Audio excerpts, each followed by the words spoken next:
Hello dear student, आप सभी का स्वागत है ज्ञान जीएस यूट्यूब चैनल में। तो जैसा कि हम जानते हैं कि हमारा वीडियो का एग्जाम आने वाला है, तो उसी के लिए हम क्या करेंगे, करंट अफेयर्स की तैयारी करेंगे विद स्टैटिक जीके के साथ में। तो जितने भी प्रश्न आपके पेपर में मोस्ट इंपॉर्टेंट बनते हैं उनका डिस्कस हम करेंगे। तो लेटेस्ट करंट अफेयर्स की आज हम बात करेंगे, जो आपके लेटेस्ट करंट अफेयर्स जो आपके पेपर में आती है। इससे पहले भी हमने कई सारे प्रश्नों को डिस्कस किया है आपके सामने। तो अगर वीडियो हमारी बहुत सारी हमारे यूट्यूब चैनल पे है तो आप उसकी प्लेलिस्ट में जाके वहां से वीडियो भी देख सकते हैं। अगर हमको यहाँ से पीडीएफ प्राप्त करनी है तो आपको पता है कि हमारा व्हाट्सएप नंबर आपके लिए रिलीज हो चुका है। ये हमारा व्हाट्सएप नंबर है, तो यहाँ से हमें पीडीएफ भी आप यहाँ से प्राप्त कर सकते हो। तो जैसे कि चलते हैं प्रश्नों की श्रृंखला के साथ में, यानी कि जो हमारे प्रश्न यहाँ से बनते हैं तो बहुत ही मोस्ट इंपॉर्टेंट प्रश्न लेटेस्ट करंट अफेयर्स में आपके साथ हम साझा करेंगे। तो देखते हैं कि पहला जो प्रश्न है हमारा, अगर हम पहले प्रश्न की यहाँ से बात करेंगे कि 2023 में वैश्विक धन सम्मेलन का आयोजन किस स्थल पर किया गया, एक किस शहर में किया गया।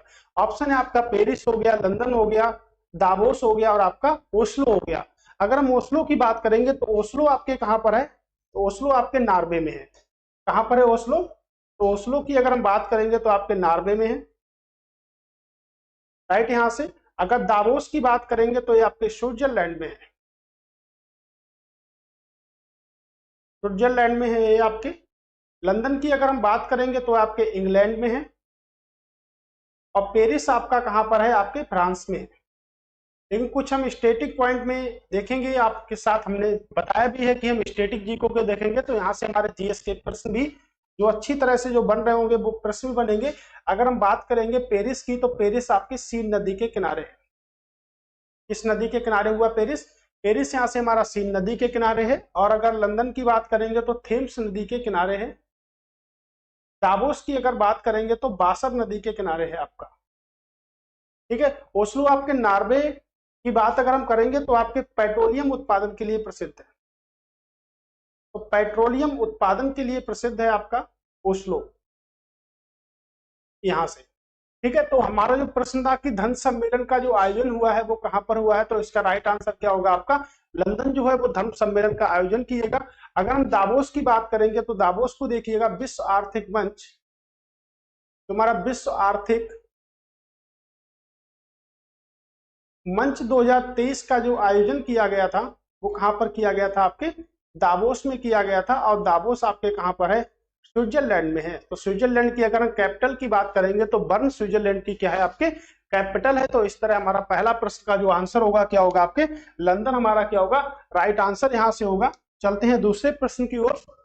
अगला प्रश्न है कि युवा मामले व खेल मंत्रालय खेलो इंडिया यूनिवर्सिटी गेम्स, खेलो इंडिया यूनिवर्सिटी गेम के विजेताओं को वन डिस्ट्रिक्ट वन प्रोडक्ट, यानी कि उत्तर प्रदेश सरकार की एक स्कीम है वन डिस्ट्रिक्ट वन प्रोडक्ट का उपहार दे रहा है। उत्तर प्रदेश से दिए जा रहे, ये देखिएगा, उत्तर प्रदेश से एक उपहार दिया जा रहा है जिसे हम कहते हैं एम्स वाट्स का निम्नलिखित में से किस स्थान के उत्पाद से संबंधित है। यानी कि जो आपके वन डिस्ट्रिक्ट वन प्रोडक्ट के अंतर्गत जो उत्पाद दिया जा रहा है एम्सवांस कप का, वो किस जिले से या किस शहर से उत्तर प्रदेश से संबंध रखता है। खुर्जा से रखता है, लखनऊ से रखता है, वाराणसी से रखता है, या बाराबंकी से रखता है। अगर हम लखनऊ की बात करेंगे तो उत्तर प्रदेश की राजधानी है आपके क्या, लखनऊ। अगर लखनऊ की स्थापना की बात करेंगे कि किसने लखनऊ की स्थापना की, तो आसफ उद्दौला, आसफ उद्दौला ने लखनऊ की स्थापना की थी। लेकिन लखनऊ का जो प्राचीन नाम था वो आपके क्या था, अवध। तो अगर लखनऊ की बात करेंगे तो इसको हम प्राचीन समय में अवध के नाम से जानते थे। तो अवध की स्थापना किसने की, शहादत खान ने अवध की स्थापना की थी। तो जो हमारा राइट आंसर यहां से बनेगा वो क्या बनेगा, खुर्जा जो है वो आपके बुलंद शहर में है, यानी कि उत्तर प्रदेश के बुलंद शहर में स्थित है। और यहीं से हमें वन डिस्ट्रिक्ट जो वन उत्पाद आपका रहा था क्या, एम्सबार्न कब जो है वो किससे संबंधित, खुर्जा से संबंधित है आपके। तो ये बुलंदशहर में स्थित है आपका। अगला कि सैंज रोपा, यानी कि सैंज रोपा जो वैली है आपकी ग्रेट हिमालयन नेशनल पार्क की सैंज घाटी में एक इंटरप्रिटेंस सेंटर विकसित किया गया है। तो सैंज जो घाटी है वो आपके किस राज्य में है, ये आपसे पूछ रहा है। उत्तराखंड में है, हिमाचल प्रदेश में है, सिक्किम में है, अरुणाचल प्रदेश में है आपके। अगर हम उत्तराखंड की बात करेंगे तो उत्तराखंड में भी कई सारे नेशनल पार्क हैं, तो उत्तराखंड की बात अगर यहां से करते हैं तो Jim Corbett national park, Jim Corbett national park है आपके। उसके बाद में Rajaji national park, Gangotri national park,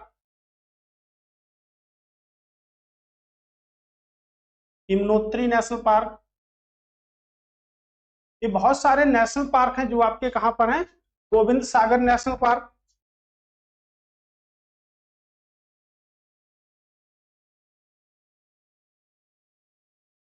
ये सब आपके कहां पर है, तो ये सब नेशनल पार्क हैं जो आपके वो कहां पर है, उत्तराखंड में है। और भारत का पहला जो सबसे पहला जो नेशनल पार्क था उसको हम क्या बोलते हैं, तो उसको हम जिम कॉर्बेट नेशनल पार्क के नाम से जानते हैं। और ये आपके रामगंगा नदी के किनारे स्थित है।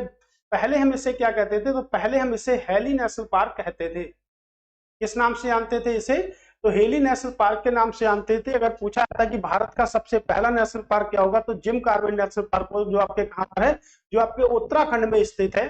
और उसके बाद अगर पूछा है भारत का सबसे बड़ा नेशनल पार्क, तो हिमिस नेशनल पार्क जो आपके जम्मू कश्मीर में आपके स्थित है। हिमाचल प्रदेश की बात करेंगे तो देखिएगा, एक तो नेशनल पार्क हमारा ऊपरी प्रदर्शित हमारे साथ में होता है, यानी कि जो आपका ग्रेट हिमालय नेशनल पार्क है, आपका ग्रेट हिमालयन नेशनल पार्क है, ये आपके कहां पर है, ये आपके हिमाचल प्रदेश में स्थित है। उसके बाद अगर हम बात करेंगे तो सिंबल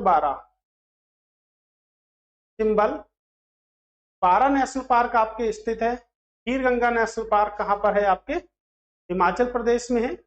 इंदर किला नेशनल पार्क आपके कहां पर है, ये भी आपके हिमाचल प्रदेश में है। तो 4 नेशनल पार्क हमने हिमाचल प्रदेश के यहां से देखे हैं। उसके बाद हम नेशनल पार्क देखेंगे आपके सिक्किम के। तो सिक्किम में एक बहुत ही प्रसिद्ध नेशनल पार्क है जिसको हम कहते हैं कंचनजंगा। 2 नेशनल पार्क है, एक आपका काजीरंगा और एक आपका कंचनजंगा। तो इसमें बहुत बड़ा स्टूडेंट को कंफ्यूजन भी रहता है कि कंचनजंगा और काजीरंगा में डिफरेंस क्या होता है। तो कंचनजंगा जो नेशनल पार्क है वो आपका सिक्किम में है, और जो काजीरंगा नेशनल पार्क है वो आपके कहां पर है, तो वो आपके असम में है। तो कंचनजंगा नेशनल पार्क भारत की जो विश्व विरासत सूची है उसमें एक मिश्रित स्थल है। तो भारत के विश्व विरासत सूची में टोटल मिला के कुछ 40 स्थल हैं, जिसमें एकमात्र मिश्रित स्थल है जिसको हम कहते हैं कंचनजंगा नेशनल पार्क। मिश्रित स्थल कैसे है, कंचनजंगा चोटी भी है, कंचनजंगा हमारा नेशनल पार्क भी है, कंचनजंगा बायोडायवर्सिटी भी क्षेत्र आपके आता है। तो इसलिए कंचनजंगा कहां पर है, आपके सिक्किम में है। अरुणाचल प्रदेश की बात करेंगे तो बहुत ही प्रसिद्ध एक नेशनल पार्क है जिसको हम कहते हैं नामदफा नेशनल पार्क।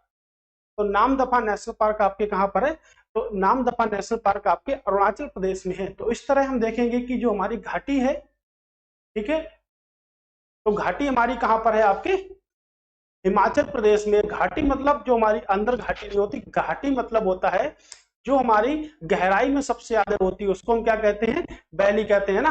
गांव के लोग भी कहते हैं कि घाटी उसकी बहुत बड़ी हो गई है, ठीक है। तो घाटियां हैं बहुत सारी, जैसे देखो अगर हम बात करें तो यहाँ भी घाटियां बहुत हैं इंडिया में। एक हमारी शांत घाटी है, क्या नाम है घाटी का, तो एक घाटी को हम कहते हैं शांत घाटी। तो शांत घाटी आपके कहां पर है, केरल में है। तो शांत घाटी बोले या साइलेंट वैली बोले, ये आपके कहां पर है, ये आपके केरल में है। भारत में अगर सबसे ज्यादा जैव विविधता पूछी जाती है कि भारत में किस नेशनल पार्क में या किस घाटी में सबसे ज्यादा जैव विविधता है, तो आपके शांत घाटी में भारत में सबसे अधिक जैव विविधता होती है। उसके बाद अगर हम बात करेंगे पिन वैली कहां पर है, तो पिन वैली आपके हिमाचल प्रदेश में है। बात करेंगे फूलों की घाटी कहां पर है, तो फूलों की घाटी आपके उत्तराखंड में है। पिन वैली आपके कहां पर है, हिमाचल प्रदेश में है, यानी कि हिमाचल प्रदेश को ही हमने पढ़ा। तो ये भारत में कई प्रकार की घाटी हैं। अगर हम बात करेंगे एक और भी आपकी घाटी है केसर घाटी, जो आपके कहां पर है, जम्मू कश्मीर में है। क्योंकि यहाँ से हमें किसकी उपलब्धि होती है, सैफरॉन की उपलब्धि होती है और केसर, इसीलिए कहते हैं दाने दाने में केसर का दम, विमल पान मसाला। आपने ऐड देखा होगा ना, यहाँ पे अक्षय कुमार ऐड कर रहे हैं और आपके कौन ऐड कर रहे हैं, अजय देवगन साहब ऐड कर रहे हैं वहां पर। तो दाने दाने में केसर का दम, यानी कि विमल पान मसाला खाते रहिए। और केसर की घाटी, यानी कि जम्मू कश्मीर में केसर का सबसे अधिक उत्पादन होता है, उसके लिए घाटी है आपकी केसर घाटी। तो घाटियां भी भारत में कमी नहीं है, और घाटियां भी भारत में लोगों की बहुत लंबी हो चुकी हैं, ठीक है। तो देखिएगा शांत घाटी हो गई, पिन वैली हो गई, आपकी फूलों की घाटी हो गई। तो इस तरह हमने देखा कि हमारा आंसर क्या होगा, तो हिमाचल प्रदेश हमारा क्या होगा, यहाँ से राइट आंसर आपका होगा। अगला प्रश्न देखते हैं मोस्ट इंपॉर्टेंट प्रश्न है, आपके पेपर में आएगा ही, 100% आने वाला प्रश्न है, आपके उत्तर प्रदेश से संबंधित रहा है ये प्रश्न। आप पढ़िएगा क्या है प्रश्न और क्या है इसकी श्रृंखला जो हमें प्रश्न इंपॉर्टेंट बनाती है। ठीक है, कह रहे हैं दिव्य कला शक्ति कार्यक्रम के संबंध में बात करते हैं। दिव्य कला शक्ति कार्यक्रम के संबंध में बात करते हैं कि कथन पर विचार कीजिए। और प्रश्न देखिएगा क्या पूछ रहा है कि निम्नलिखित में से सही कथन का चयन कीजिए। कौन से कथन है जो आपके सही हैं। इस कार्यक्रम का आयोजन सामाजिक न्याय व अधिकारिता मंत्रालय द्वारा किया गया। इस कार्यक्रम का आयोजन उत्तर प्रदेश के गोरखपुर जिले में किया गया था। इस दो प्रकार के प्रश्न बनते हैं कि कहां पर किया गया है। कह रहा नीचे दिए गए कूट की सहायता से सही कथन का चयन कीजिए। केवल एक सही है, केवल दो सही है, एक और दो दोनों सही है, ना तो पहला ना तो दूसरा, यानी कि एक भी इसमें से सही नहीं है। तो इस प्रकार चलिए बात करते हैं। तो पहला प्रश्न हमारा है कि इस कार्यक्रम का आयोजन सामाजिक न्याय व अधिकारिता मंत्रालय द्वारा किया गया था। तो ये बिल्कुल हमारा राइट स्टेटमेंट है, बिल्कुल सही है, क्योंकि सामाजिक व अधिकारिता मंत्रालय द्वारा किया गया। अगर हम बात करें कि यहाँ पर हमारे सामाजिक अधिकारिता मंत्री इस टाइम कौन पर है, तो आप कह सकते हैं डॉक्टर वीरेंद्र कुमार। कौन है हमारे सोशल जस्टिस एंड एम्पावरमेंट जो मिनिस्टर है हमारे, कौन है, तो हमारे डॉक्टर वीरेंद्र कुमार यहाँ पर मिनिस्टर हैं। इस कार्यक्रम का जब उत्तर प्रदेश के गोरखपुर जिले में किया गया, बिल्कुल पॉइंट गलत है, यानी कि उत्तर प्रदेश के गोरखपुर में नहीं किया गया था। गोरखपुर जो है आपके राप्ती नदी के किनारे है। गोरखपुर किस नदी के किनारे है, राप्ती नदी के किनारे है। लेकिन ये जो आयोजन किया गया था ये राप्ती नदी के किनारे नहीं किया गया, गंगा नदी के किनारे किया गया था। तो आयोजन कहां पर किया गया था, तो आयोजन किया गया था आपके, ठीक है, वाराणसी में। कहां पर आयोजित किया गया था, वाराणसी के जो रुद्राक्ष सांस्कृतिक जो केंद्र है वहां पर इसका आयोजन किया गया था। तो इसका आयोजन किया गया था वाराणसी में। तो आप याद रखिएगा, डायरेक्ट प्रश्न भी पूछा सकता है आपके कि दिव्य जो आपका कला शक्ति जो कार्यक्रम है उसका आयोजन कहाँ किया गया, तो उत्तर प्रदेश के वाराणसी में रुद्राक्ष कॉन्क्लेव यानी कि सांस्कृतिक केंद्र में किया गया था। वाराणसी किस नदी के किनारे है, आपके गंगा नदी के किनारे है। तो इस तरह जो हमारा आंसर सही होता है, केवल एक हमारा राइट आंसर है यहाँ से। अगर सामाजिक न्याय और अधिकारिता दिवस की अगर हम बात करेंगे तो 20 फरवरी को सामाजिक न्याय और अधिकारिता दिवस भी हम बनाते हैं। तो सामाजिक न्याय और अधिकारिता दिवस बनाते हैं। मोस्ट इंपॉर्टेंट प्रश्न है, इसके अलावा प्रश्न नहीं आएगा। बहुत मोस्ट इंपॉर्टेंट प्रश्न है आपके लिए, तो आप इसको याद रखिए, क्योंकि उत्तर प्रदेश का पेपर है और उत्तर प्रदेश से रिलेटेड क्वेश्चन हमारे पेपर में बनेंगे। सुदर्शन शक्ति अभ्यास है 2023। देखिएगा कि सुदर्शन शक्ति अभ्यास के संबंध में निम्नलिखित में से कथनों पर विचार कीजिए। उसके बाद हम ये लाइन पढ़नी चाहिए कि सही कथन पूछ रहा है कि सही कथन भाई मेरे कौन से हैं। भारतीय सेना की सप्त शक्ति कमान ने 22 से 25 मई 2023, देखिएगा बिल्कुल लेटेस्ट प्रश्न है आपके लिए। राजस्थान और पंजाब में पश्चिमी सीमाओं पर सुदर्शन शक्ति 2023 जो युद्धाभ्यास था उसका आयोजन किया था। अच्छे से पढ़िएगा। सुदर्शन शक्ति 2023 को नेटवर्क केंद्रित वातावरण में परिचालन योजनाओं को चलाने के लिए डिजाइन किया गया था। कि पूछ रहा है कि निम्नलिखित में से कौन से कथन सही है, केवल एक, केवल दो, एक और दो, दोनों, इनमें से कोई नहीं। तो देखिएगा भारतीय सेना की जो सप्त शक्ति कमान ने 22 से 25 मई तक राजस्थान और पंजाब के पश्चिमी सीमाओं पर सुदर्शन शक्ति 2023 का युद्धाभ्यास किया। तो ये स्टेटमेंट बिल्कुल राइट हमारा बनता है, बिल्कुल किया था इन्होंने यहां से। उसके बाद है कि सुदर्शन शक्ति 2023 को नेटवर्क केंद्रित वातावरण में परिचालन योजनाओं को चलाने के लिए डिजाइन किया गया था। तो स्टेटमेंट भी सही है, यानी कि वातावरण में इसको डिजाइन किया गया था। तो इस तरह हम कह सकते हैं हमारे क्या हैं, आपके दोनों आंसर हमारे यहाँ से सही हैं। 22 मई की अगर हम बात करेंगे तो 22 मई को हम एक दिवस मनाते हैं जिसे हम कहते हैं जैव विविधता दिवस। जैव विविधता दिवस हम बनाते हैं 22 मई को। अगर यहीं पे हमारी डेट है 25 मई, तो 25 मई को हम मनाते हैं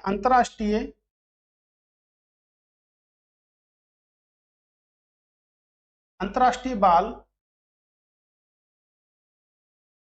गुमशुदा दिवस मनाते हैं। अंतरराष्ट्रीय बाल गुमशुदा दिवस हम 25 मई को मनाते हैं। और 22 मई को हम मनाते हैं कौन, तो 22 मई को हम मनाते हैं जैव विविधता दिवस। अगर जैव विविधता के जनक की अगर हम बात करते हैं तो एडवर्ड ओ विल्सन को हम जैव विविधता का जनक कहते हैं।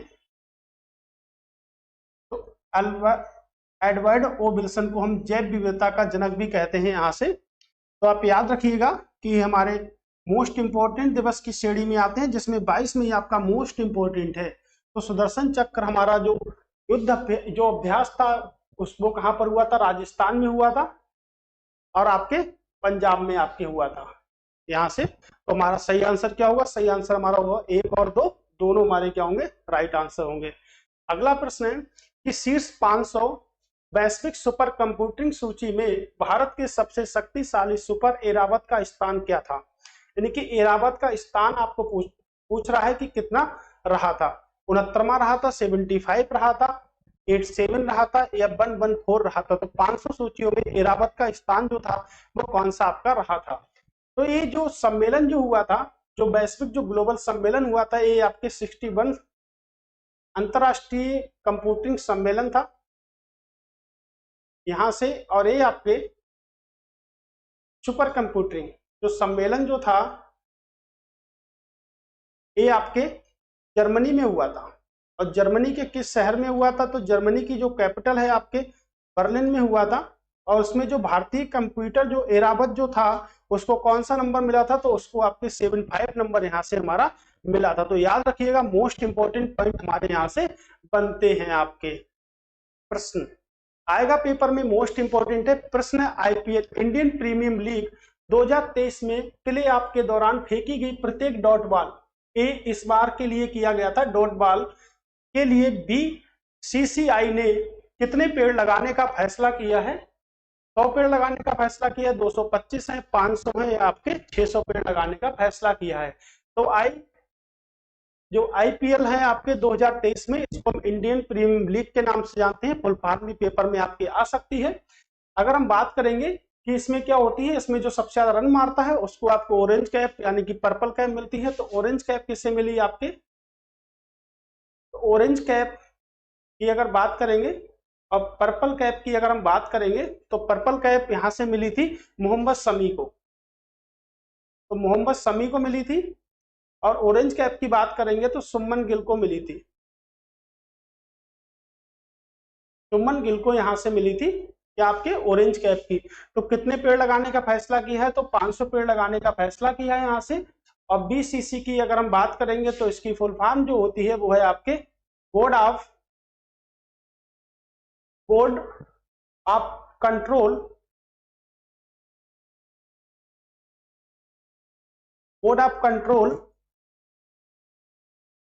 फॉर क्रिकेट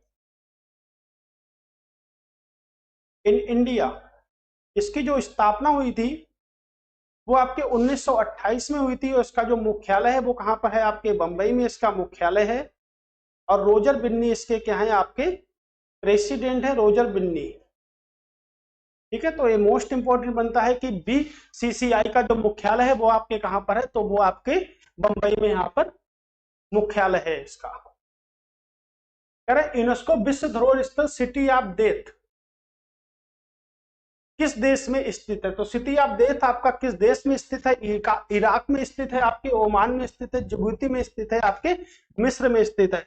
अगर हम मिस्र की बात करेंगे तो मिस्र की जो कैपिटल है वो आपकी क्या है? काहिरा। तो मिस्र की कैपिटल काहिरा है। और आपके जो मिस्र की जो मुद्रा है उसको हम क्या कहते हैं? उसको कहते हैं हम पाउंड कहते हैं। ओमान की अगर हम जिबूती की अगर बात यहां से करेंगे तो जिबूती की जो कैपिटल है वो आपकी जिबूती है। अब मुद्रा की बात करेंगे तो फ्रैंक आपकी क्या है? मुद्रा है। इराक की अगर कैपिटल की बात करेंगे तो बगदाद क्या है? कैपिटल है। और अगर ओमान की कैपिटल की बात करेंगे तो मस्कट इसकी क्या है? कैपिटल है। ये मोस्ट इंपोर्टेंट है। आपके सिटी ऑफ डेथ के नाम से किसे जानते हैं? तो इसको हम क्या जानते हैं? मिस्र को जानते हैं। अगर हम यहाँ से कुछ जीएस की अगर बात करें तो एक प्रश्न प्रीवियस ईयर आपके वीडियो पेपर में पूछा गया था कि मृतकों का टीला किसे कहते हैं, यानी कि डेथ ऑफ वैली किसे कहते हैं? अब वैली के नाम से किसे जानते हैं? तो किसे जानते हैं? मोहनजोदड़ो को जानते हैं। तो इस टाइप के लिए एक प्रश्न बनाया गया था आपके, अभी करंट में रहा भी था। मोहनजोदड़ो को जानते हैं, ये आपके कहां पर है? तो ये आपके पाकिस्तान में है। और सिंधु घाटी सभ्यता का एक बहुत बड़ा स्थल है जिसे हम कहते हैं मोहनजोदड़ो। इसकी जो खोज की थी वो 1922 में राखल दास बनर्जी ने की थी। ठीक है, किसने की थी? तो राखल दास बनर्जी ने 1922 में इसकी खोज की थी। और 1921 में एक स्थल खोजा गया था जिसे हम कहते हैं हड़प्पा। इसकी जो खोज की थी वो दयाराम साहनी ने की थी। तो इस प्रकार सिंधु घाटी सभ्यता में सबसे पहला जो स्थल खोजा गया था उसे हमने क्या कहा? तो उसे हमने कहा हड़प्पा। इसीलिए सिंधु घाटी सभ्यता को हम हड़प्पा सभ्यता के नाम से भी जानते हैं। तो यूनेस्को के जो विश्व धरोहर स्थल है उसमें टोटल मिला के आपके जो स्थलों की संख्या है भारत के वो कितने स्थल हैं? टोटल मिला के आपके 40 स्थल हैं भारत के। और आपका 40वां जो स्थल है वो आपका क्या है? धौलावीरा जो स्थल है वो आपका 40वां स्थल है। किसका? यूनेस्को धरोहर का। अगर 39वें की बात करेंगे तो रामप्पा मंदिर है जो आपके तेलंगाना में स्थित है, वो आपका 39वां स्थल है विश्व धरोहर सूची का। प्रथम खनन स्टार्टअप शिखर सम्मेलन का स्थान निम्नलिखित में से कौन सा शहर था? नई दिल्ली, बंबई, हैदराबाद या आपका बेंगलुरु? बताइए क्या होगा राइट आंसर इसका।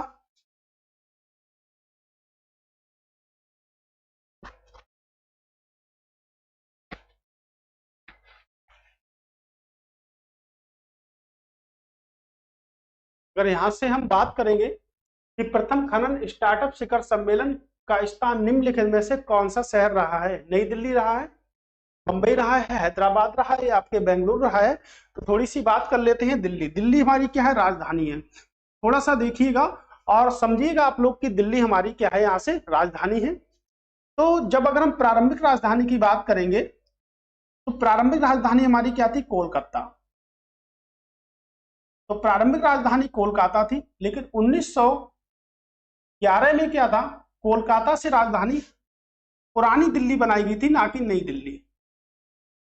तो कोलकाता से राजधानी पुरानी दिल्ली बनाई गई और कुछ समय के बाद जब 1931 में क्या था? पुरानी दिल्ली से राजधानी कहां कर दी गई? नई दिल्ली कर दी गई। तो आपसे प्रश्न भी पूछा सकता है कि नई दिल्ली राजधानी भारत की कब बनी? तो 1911 में नई दिल्ली भारत की राजधानी नहीं बनी। नई दिल्ली भारत की राजधानी कब बनी थी? तो नई दिल्ली जो भारत की जो राजधानी बनी थी वो आपकी 1931 में बनी थी। इससे पहले क्या था? 1911 में कोलकाता से जो राजधानी गई थी वो कहां गई थी आपकी? कहां गई थी? तो आपके तो यहां से आपकी पुरानी दिल्ली गई थी। अगर नई दिल्ली की बात करेंगे कि इस समय वायसराय कौन था, तो इस समय जो वायसराय थे वो लॉर्ड इरविन थे। और यहां से अगर बात हम करेंगे कि 1911 में कौन था, तो लॉर्ड हॉर्डिंग थे। तो यहां से जो वायसराय थे वो लॉर्ड हॉर्डिंग थे। लेकिन अगर हम बात करेंगे कि 1931 में वायसराय कौन था, तो पुरानी दिल्ली से नई दिल्ली राजधानी स्थानांतरित हुई थी, तो वायसराय कौन थे? तो वायसराय थे लॉर्ड इरविन यहां से।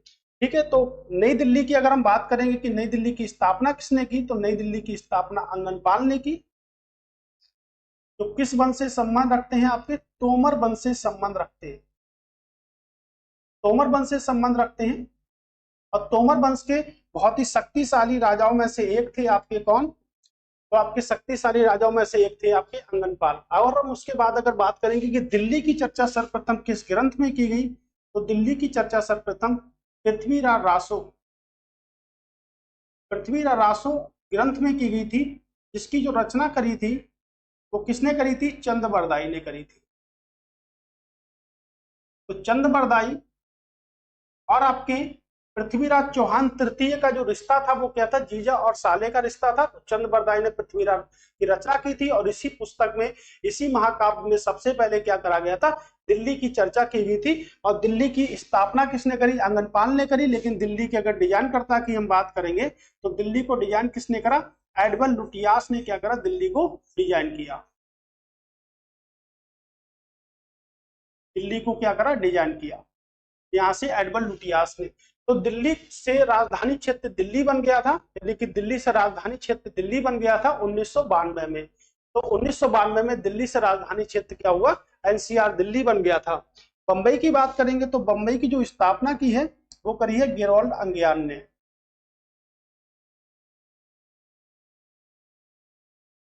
तो गेरोल्ड अंगियान ने आपकी बंबई की स्थापना की है।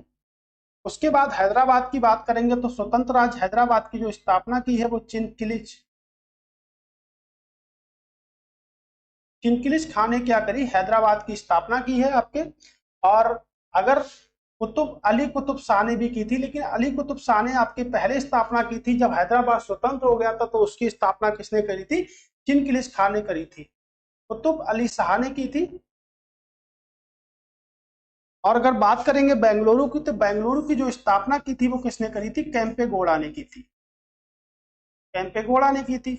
और अभी हमने आपको शुरुआत में ही पढ़ा है कि जो लखनऊ था उसकी स्थापना आपके आसफुद्दौला ने की थी। और उसके बाद अगर हम बात करेंगे अवध की शहादत खान ने की थी आपकी स्थापना। और कोलकाता की अगर यहाँ से बात करेंगे तो कोलकाता की जो स्थापना की थी वो जॉब चारनाक ने क्या करी थी? कोलकाता की स्थापना की थी यहाँ से। तो इसका जो राइट आंसर होगा वो क्या होगा आपके? बंबई, यानी कि गेरोल्ड अंगियार ने करी थी।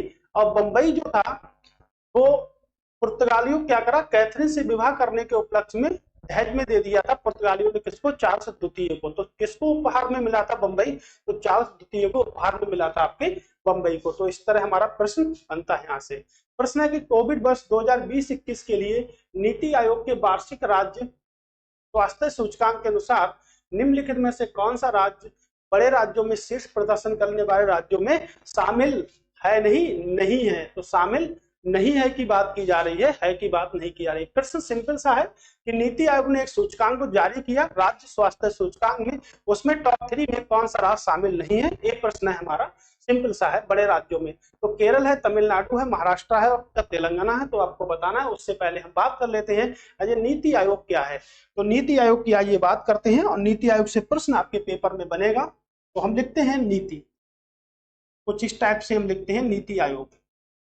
सबसे पहले तो हमारा क्या बनता है कि भाई नीति आयोग की हमें फुल फॉर्म ही पता होनी चाहिए। तो नीति आयोग की फुल फॉर्म है नेशनल इंस्टीट्यूशन फॉर ट्रांसफॉर्मेशन नहीं, ट्रांसफॉर्मिंग इंडिया। तो ट्रांसफॉर्मिंग इंडिया, आप अच्छे से फुल फॉर्म को देख लीजिएगा, क्योंकि फुल फॉर्म आपके पेपर में आती है। तो आपका लिख जाएगा ट्रांसफॉर्मेशन या ट्रांसफॉर्मिंग, ऐसे कुछ शब्द वहां पे बना दिए जाएंगे। इसकी जो स्थापना की गई थी तो 1 जनवरी 2015 को की गई थी। इसका जो मुख्यालय है वो कहां पर है आपके? अगर हम HQ की बात करेंगे यानी कि हेडक्वार्टर की बात करेंगे तो न्यू दिल्ली के बारे में। और न्यू दिल्ली के बारे में अभी हमने आपको पूरी डिटेल से बताया था कि नई दिल्ली के बारे में, नई दिल्ली की चर्चा कहाँ होती है, नई दिल्ली क्या है हमारी, नई दिल्ली राजधानी हमारी कब से बनी, ये सब हमने बताया था। अगर हम इसके अध्यक्ष की बात करेंगे तो यहाँ से अगर अध्यक्ष की बात करें तो भारत के प्रधानमंत्री, तो भारत के प्रधानमंत्री यानी कि प्राइम मिनिस्टर ऑफ इंडिया, इसके क्या होते हैं? अध्यक्ष होते हैं। तो यहाँ से हम दो बात समझ सकते हैं। अगर जीके का क्वेश्चन यहाँ से हम बनाते हैं तो हम लिख सकते हैं, प्रश्न आपसे बन सकता है कि नीति आयोग के पहले अध्यक्ष कौन थे? तो नीति आयोग के पहले अध्यक्ष हमारे प्रधानमंत्री नरेंद्र मोदी जी रहे थे। और पहले उपाध्यक्ष की अगर हम बात करें कि फर्स्ट उपाध्यक्ष कौन है नीति आयोग के, तो फर्स्ट उपाध्यक्ष की बात करेंगे तो अरविंद पनगड़िया क्या है? आपके पहले उपाध्यक्ष हैं। ठीक है, मोस्ट इंपॉर्टेंट प्रश्न है आपके, एक प्रश्न आपके पेपर में कभी भी पूछे जा सकते हैं। मोस्ट पनगड़िया है ना, अरविंद पनगड़िया। अगर हम फर्स्ट सीईओ की बात करेंगे कि पहली सीईओ, सीईओ का मतलब अगर आपको बता दें तो मुख्य कार्यकारी अधिकारी होता है, यानी कि चीफ एग्जीक्यूटिव ऑफिसर होता है। अगर पहले सीईओ की बात करें या हम सीईओ की बात करें तो सिंधु श्री खुल्लर, सिंधु श्री खुल्लर।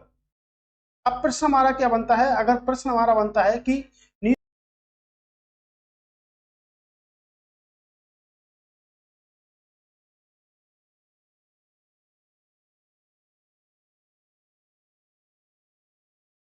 तो यहाँ से प्रश्न बनता है, ये भी बन सकता है कि नीति आयोग के पहले अध्यक्ष कौन थे? तो पहले अध्यक्ष कौन थे? हमारे प्राइम मिनिस्टर। ओके, तो यहाँ से जो हम देखेंगे कि हमारा जो बड़े राज्यों की श्रेणी में जो आते हैं उसमें कौन सा राज्य नहीं है, तो केरल को हमारा पहला स्थान प्राप्त हुआ है, तमिलनाडु को यहाँ से दूसरा स्थान प्राप्त हुआ है, और तीसरे की अगर हम बात करेंगे तो तेलंगाना को हमारा क्या थर्ड स्थान यहाँ से प्राप्त हुआ है। तो कौन सा राज्य आपका शामिल नहीं है? यानी कि यहाँ से हमारा महाराष्ट्र जो राज्य है वो आपके शामिल नहीं है। अगर हम उत्तर प्रदेश की बात करेंगे तो उत्तर प्रदेश को जो स्थान मिला है वो किस नंबर का मिला है? तो आपके वो 19वें नंबर का आपको उत्तर प्रदेश का स्थान यहाँ से मिला है। तो राइट आंसर हमारा क्या होगा? महाराष्ट्र, ये आपका शामिल नहीं है।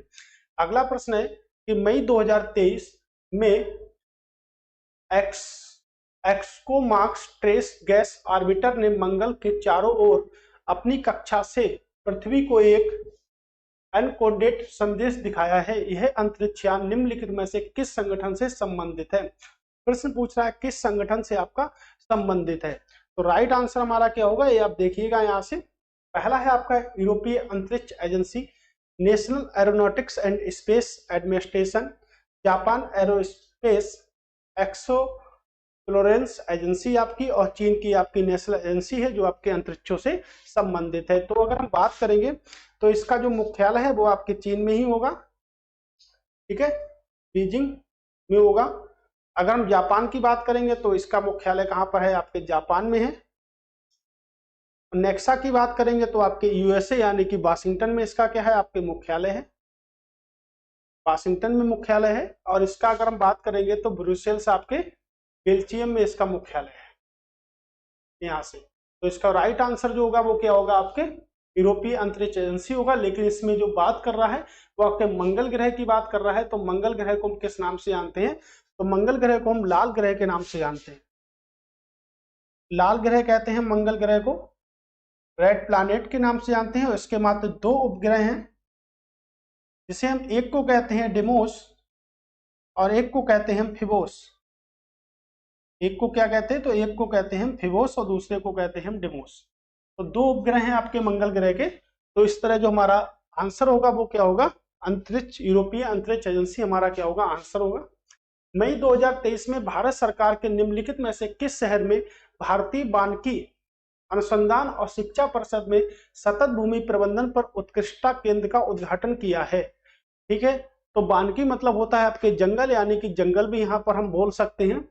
कह रहे हैं भोपाल में हो गया, रायपुर में हो गया, ये आपके देहरादून में हो गया, श्रीनगर में हो गया। भोपाल यानी कि मध्य प्रदेश में है, रायपुर छत्तीसगढ़ की बात हम करेंगे, श्रीनगर आपके जम्मू कश्मीर में है, और आपके देहरादून आपके कहां पर है, उत्तराखंड में है।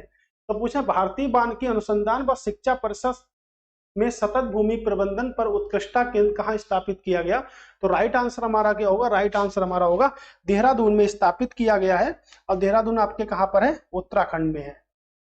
तो उत्तराखंड पहले क्या था, आपके उत्तरांचल के नाम से जाना जाता था।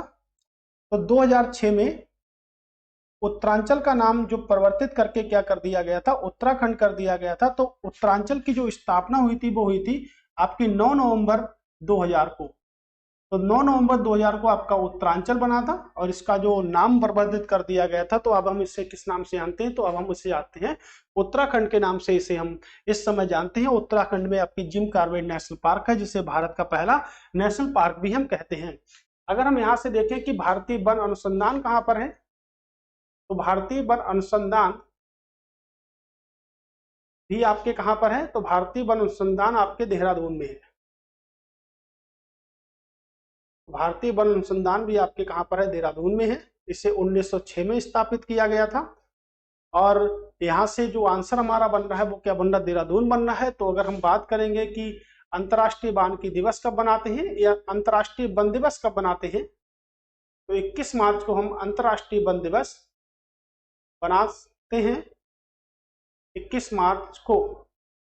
और इसी से अगर हम बात करें कि वन संरक्षण अधिनियम कब आया था, तो वन संरक्षण अधिनियम आपके 1980 में आया था। तो 1980 में हमारा वन संरक्षण अधिनियम आया था। 1986 में हमारा पर्यावरण संरक्षण अधिनियम आया था। प्रोजेक्ट टाइगर 1973 में आया था। और वन्य जीव जो संरक्षण अधिनियम है वो 1972 में आया था। और प्रोजेक्ट एलिफेंट की अगर हम बात करेंगे तो 1992 में आया था। तेंदुआ परियोजना की बात करेंगे तो 2009 में आया था। एक बार आप फिर से सुन लीजिएगा, तेंदुआ परियोजना जो है हमारी 2009 में आई थी। प्रोजेक्ट एलिफेंट यानी कि हाथी परियोजना 1992 में आया था। और हमारा 1972 में वन्य जीव संरक्षण अधिनियम 1972 में आया था। प्रोजेक्ट टाइगर आपके 1973 में आया था। वन अधिनियम हमारा 1980 में आया था। और उसके बाद हम बात करेंगे कि 1986 में क्या आया, तो पर्यावरण संरक्षण अधिनियम हमारा 1986 में आया था। और जल संरक्षण अधिनियम की बात करेंगे तो 1974 में आपके आया था। तो इस तरह जो हमारा राइट आंसर होगा क्या होगा, हमारा देहरादून हमारा यहाँ से राइट आंसर होगा। ये मोस्ट इंपॉर्टेंट प्रश्नों की श्रृंखला चल रही है हमारे। कह रहे हैं बूरा चपोरी, क्या नाम है आपके, बूरा चपोरी वन्य जीव अभ्यारण्य के संबंध में निम्नलिखित कथनों पर विचार कीजिए। निम्नलिखित कथनों पर विचार कीजिए। क्वेश्चन क्या हमारा, कि बूरा चपोरी जो वन्यजीव अभ्यारण्य है ये कहाँ पर है, तो इसके कथनों पर विचार कीजिए और उसके बाद दिया है कि सही कथन की बताइए, यानी कि सही कथन की आपको बताना है। ये पश्चिम बंगाल के बंकुरा जिले में ब्रह्मपुत्र नदी के दक्षिण तट पर स्थित है। यह बंगाल फ्लोरिकन व एक सींग वाले गैंडे के लिए प्रसिद्ध है। यह 1995 में एक अभ्यारण्य बन गया था। केवल एक सही है, केवल दो सही है, 2 और 3 सही है, 1 2 3, यानी कि आपका तीनों सही है। ठीक है, तो यहाँ पे हम 3 कर लेंगे, 1 2 3, यानी कि तीनों आपके सही है। तो बूरा चपोरी आपके पश्चिम बंगाल में ना होकर आपके कहां पर है, तो पश्चिम बंगाल में तो आपके है नहीं, तो आपके कहां पर है, आपके असम में है। तो असम में ब्रह्मपुत्र नदी के दक्षिण किनारे तट पर स्थित है, ये राइट आंसर है। तो पहला तो हमारा गलत हो गया, यानी कि ये भी हमारा गलत हो गया और ये भी हमारा गलत हो गया। तो बचा क्या हमारा, केवल 2। ये बंगाल फ्लोरिकन व एक सींग वाले गैंडे के लिए प्रसिद्ध है, बिल्कुल राइट आंसर है। 1995 में वन्यजीव अभ्यारण्य बना, तो 2 और 3 हमारे क्या है, यहाँ से सही है। ब्रह्मपुत्र नदी जो है ये आपके असम में बहती है और इस पे विश्व का सबसे बड़ा नदी द्वीप बना हुआ है, जिसे हम क्या कहते हैं, माजुली। तो विश्व का सबसे बड़ा जो नदी द्वीप बना हुआ है उसे हम क्या कहते हैं, तो उसको हम कहते हैं माजुली। जो विश्व का सबसे बड़ा नदी द्वीप है आपका, वहां उसको हम कहते हैं माजुली के नाम से उसको हम जानते हैं। राइट है हमारा, यहाँ से आंसर हो गया।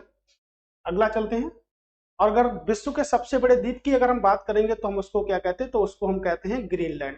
तो विश्व का जो सबसे बड़ा द्वीप है उसको हम ग्रीनलैंड के नाम से जानते हैं, लेकिन विश्व का सबसे बड़ा नदी द्वीप है उसको हम क्या कहते हैं, माजुली कहते हैं, जो आपके ब्रह्मपुत्र नदी पर है स्थित है। करें सेंगोल के बारे में निम्नलिखित में से कौन से कथन सही है। तो सेंगोल के बारे में कौन से कथन सही है, ये आपके भारतीय संसद में अभी जब नई भारतीय संसद का जब निर्माण हुआ था तब ये सेंगोल आपका लगाया गया था। तो उसके बारे में कौन से कथन सही है, ये आपके ऑप्शन है। सही की बात कर रहा है, यानी कि स्टेटमेंट जो हमारे होने चाहिए वो राइट स्टेटमेंट यहाँ से होने चाहिए। कह रहे हैं नए संसद भवन के उद्घाटन के मौके पर प्रधानमंत्री मोदी ने 28 मई को भारतीय संसद भवन में ऐतिहासिक पवित्र सेंगोल की स्थापना की। क्या राइट है? सेंगोल को पहली बार 14 अगस्त की रात को भारत के पहले प्रधानमंत्री पंडित जवाहरलाल नेहरू यानी कि श्री जवाहरलाल नेहरू ने अपने आवास पर कई नेताओं की उपस्थिति में स्वीकार किया था। जवाहरलाल नेहरू ने तमिलनाडु के तिरुवट्टुथुराई अमीनन मठ के अधीनम पुजारियों को सेंगोल प्राप्त किया, जो इस प्रकार अवसर पर विशेष महत्व पर दिल्ली में पहुंचे थे। यह उपयुक्त कथन सही है। तो बिल्कुल सही है। देखिएगा, एक तो 28 मई को उद्घाटन किया गया था, तो 28 मई 2023 को नए संसद भवन का उद्घाटन हुआ। ये भी प्रश्न पूछा जा सकता है आपके पेपर में। सेंगोल को पहली बार 14 अगस्त की रात को लाया गया था। पंडित जवाहरलाल नेहरू 14 अगस्त 1947 को लाया गया था पहली बार। पंडित जवाहरलाल नेहरू ने तमिलनाडु के जो पुजारी लोग बुलाए थे उनको इस बार भी पुजारी लोगों को वहां से बुलाया गया है। तो उपयुक्त में सभी कथन क्या है आपके, सही है। मोस्ट इंपोर्टेंट है। अगर भारतीय संसद की बात करेंगे तो भारतीय संसद किस आर्टिकल में है भारतीय संविधान के, तो भारतीय संसद की हम यहां से बात करते हैं। भारतीय संसद, इंडियन पार्लियामेंट की अगर हम बात करें तो इसके आपके 3 अंग हैं। एक तो आपके राज्यसभा और एक आपका लोकसभा।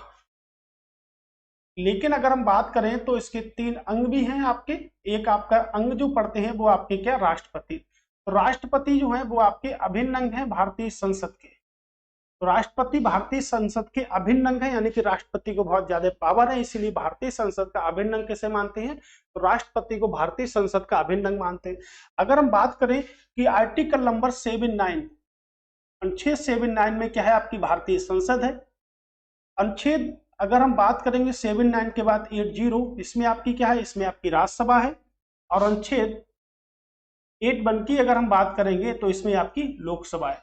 अगर आपको एक याद करने में कठिनाई होती है तो हम लिख सकते हैं जे सरला, सा से संसद, रा से राज्यसभा और ला से लोकसभा, यानी कि 79, 80 और 81। इसकी हम बात करें तो हम याद कर सकते हैं सरला। ये हमारी ट्रिक है याद करने की, तो आप इसको भी याद रखिएगा कि भारतीय संसद आपके किस अनुच्छेद में है। तो भारतीय संसद आपके 79, 80 और 81 आपके अनुच्छेद के अंतर्गत आती है। तो इसको हम कहते हैं भारतीय संसद।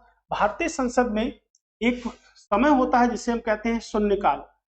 तो प्रश्न अगर पेपर में पूछा जा सकता है कि शून्यकाल किसे कहते हैं, तो प्रश्न काल के ठीक बाद का समय, प्रश्न काल के ठीक बाद का समय,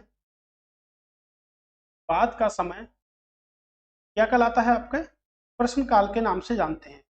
तो शून्य काल के क्या होता है, तो प्रश्न काल के ठीक बाद का समय हमारा क्या कहलाता है, तो शून्य काल आपका कहलाता है। तो भारतीय संसद भारतीय संविधान के किस अनुच्छेद में है, तो भारतीय संविधान के जो अनुच्छेद नंबर आपका 79 है उसमें आपकी भारतीय संसद है। राज्यसभा सीटों की संख्या कितनी है, लोकसभा सीटों की संख्या कितनी है, ये सभी प्रश्न आपके आते हैं। अगर हमें लोकसभा का सदस्य बनना है तो कार्यकाल कितना होगा, आपके 5 वर्षों का होगा, और लोकसभा का सदस्य बनने के लिए न्यूनतम आयु कितनी होगी, आपकी 25 वर्ष होगी। राज्यसभा का सदस्य बनने के लिए जो न्यूनतम आयु होती है वो 6 वर्ष होती है, यानी कार्यकाल 6 वर्ष होता है। न्यूनतम आयु कितनी होती है, आपकी 30 वर्ष होती है। तो इसी तरह राज्य में क्या होती है, राज्य में 2 सदन होते हैं आपके राज्य विधानमंडल के, तो राज्य विधानसभा और एक होती है राज्य विधान परिषद। तो राज्य विधान परिषद के लिए 6 वर्ष और 30 वर्ष होता है, और आपके जो विधानसभा जो होती है उसके लिए आपका कितना होता है, तो उसके लिए आपका 5 वर्ष और आपके 25 वर्ष आपकी न्यूनतम आयु होनी चाहिए। तो इस प्रकार जो शून्यकाल जो हमारा होता है प्रश्न काल के ठीक बाद का समय क्या कहलाता है, आपका शून्यकाल कहलाता है। मोस्ट इंपॉर्टेंट यहाँ से प्रश्न आपके बनते हैं। अगला प्रश्न है कि पूर्ण रूप से ई शासित राज्य बनने जा रहा है, यानी कौन सा भारतीय राज्य है जो पूर्ण रूप से ई शासित बन चुका है। केरल है, तमिलनाडु है, कर्नाटक है, आपका तेलंगाना है। अगर हम बात करेंगे केरल, तमिलनाडु, तेलंगाना और कर्नाटक की, केरल की अगर बात करेंगे तो मुख्यमंत्री हैं आपके कौन, पिनाराई विजयन। ठीक है, पिनाराई विजयन क्या है, हमारे मुख्यमंत्री हैं यहाँ से केरल के।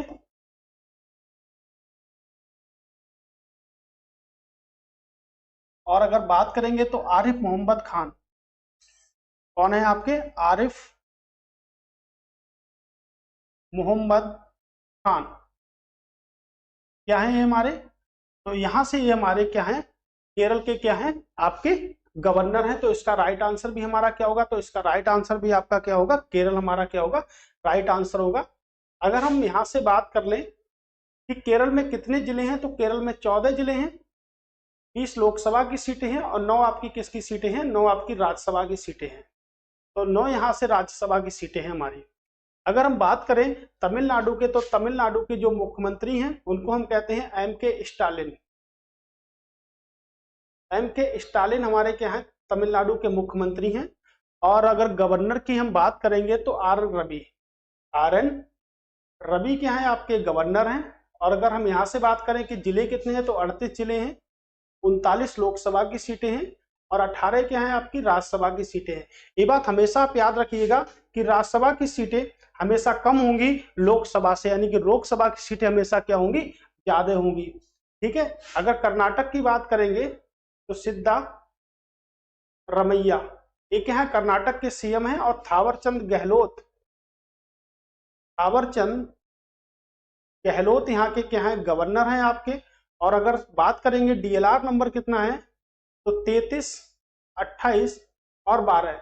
हम डीएलआर नंबर अगर पहली बार देख रहे होंगे तो नहीं समझ पा रहे होंगे। डीएलआर नंबर का मतलब होता है कि किसी राज्य में जिलों की संख्या कितनी है, डी से डिस्ट्रिक्ट, एल से लोकसभा सीटें और राज्यसभा सीटें आपकी कितनी है, आपकी किसी भी राज्य में। तो डीएलआर नंबर का मतलब क्या है, जिलों की संख्या, लोकसभा सीटों की संख्या और राज्यसभा सीटों की संख्या हमारा डीएलआर नंबर है।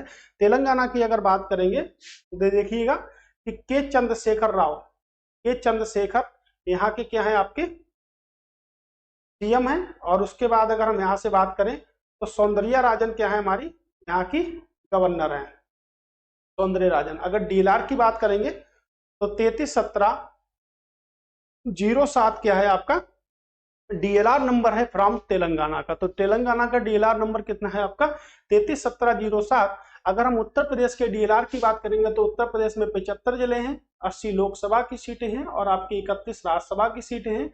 तो उत्तर प्रदेश अगर आपको पहुंचना है तो 75 80 31 पर डायल करें। हेलो, हाँ भाई उत्तर प्रदेश पहुंच चुके हो, तो ठीक है सर, उत्तर प्रदेश पूरी तरह से हम पहुंच चुके हैं यहाँ से। ठीक है, तो अगला क्वेश्चन देखते हैं। तो इसका जो राइट आंसर होगा क्या होगा आपका, केरल हमारा राइट आंसर आपका होगा। ठीक है, प्रश्न है कि जर्मनी में आयोजित अंतरराष्ट्रीय सुपर कंप्यूटिंग सम्मेलन जो हमारा हुआ था उसमें एआई कंप्यूटर ऐरावत का विश्व में स्थान क्या है। तो ये तो प्रश्न हम पढ़ चुके हैं, यानी कि 75 क्या है ऐरावत का विश्व में आपके स्थान है। नोबेल पुरस्कार विजेता रॉबर्ट ई लुकास, जिनका हाल ही में निधन हो गया, रॉबर्ट ई लुकास जिनका हाल ही में निधन हो गया, वह किस क्षेत्र से जुड़े हुए थे? साहित्य के क्षेत्र से जुड़े थे, या चिकित्सा के क्षेत्र से जुड़े थे, अर्थशास्त्र के क्षेत्र से जुड़े थे, या आपके शांति के क्षेत्र से जुड़े हुए थे? तो देखिएगा कि जो नोबेल पुरस्कार है, तो नोबेल पुरस्कार की बात कर लेते हैं।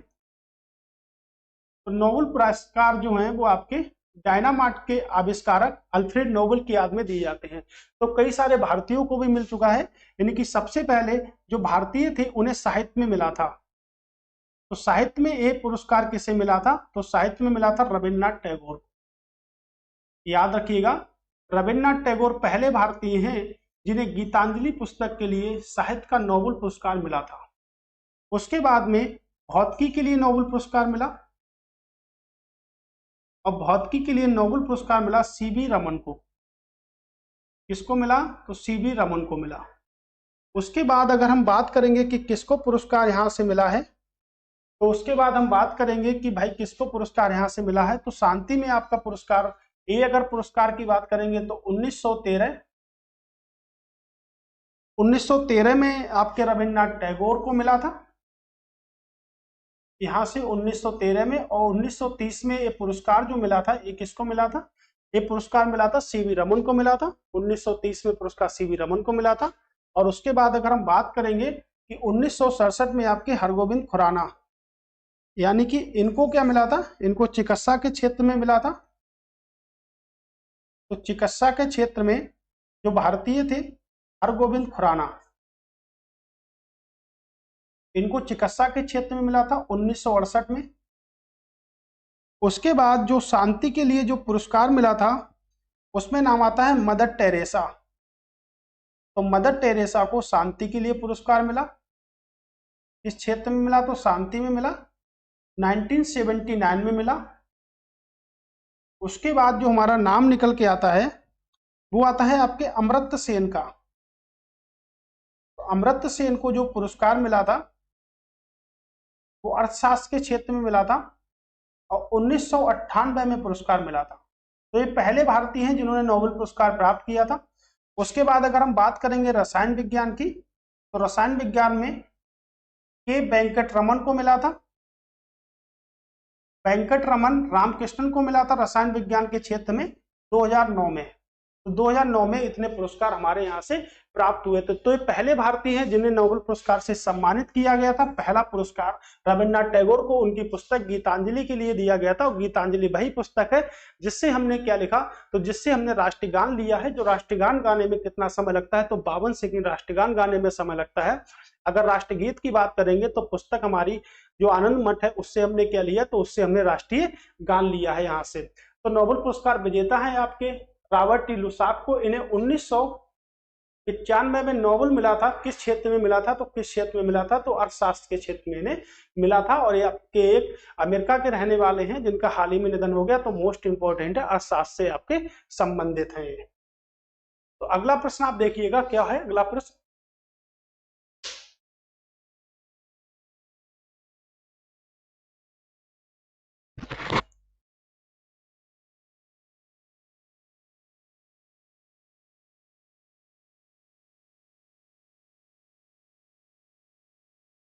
ठीक है, चलिए अगले प्रश्न की बात करते हैं कि तीसरा खेलो इंडिया विश्वविद्यालय खेल उत्तर प्रदेश के किस जिले में शुरू किए गए हैं?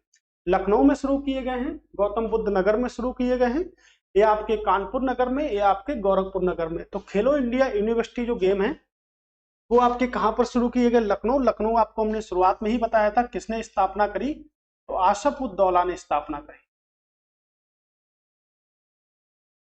गौतम बुद्ध नगर को हम नोएडा के नाम से जानते हैं, और इसमें आपके एक पक्षी अभ्यारण्य है जिसे हम कहते हैं ओखला पक्षी अभ्यारण्य। ओखला पक्षी अभ्यारण्य कहां पर है आपके? तो आपके स्थित है नोएडा, यानी कि गौतम बुद्ध नगर में स्थित है। कानपुर को हम उत्तर भारत का मानचेस्टर कहते हैं, उत्तर भारत का मानचेस्टर कहते हैं। उसके बाद हम बात करेंगे गोरखपुर किस नदी किनारे है? तो मैंने शुरुआत में ही आपको बताया था, राप्ती नदी के किनारे है। तो गोरखपुर किस नदी किनारे है? तो आपके गोरखपुर राप्ती नदी के किनारे है। तो खेलो इंडिया यूनिवर्सिटी जो गेम है वो आपके कहाँ पर हुए? आपके गौतम बुद्ध नगर में हुए हैं। और गौतम बुद्ध नगर में स्टार्टिंग की गई है आपके खेलो इंडिया यूनिवर्सिटी गेमों की। आपकी कहां से स्टार्टिंग की गई है? गौतम बुद्ध नगर में।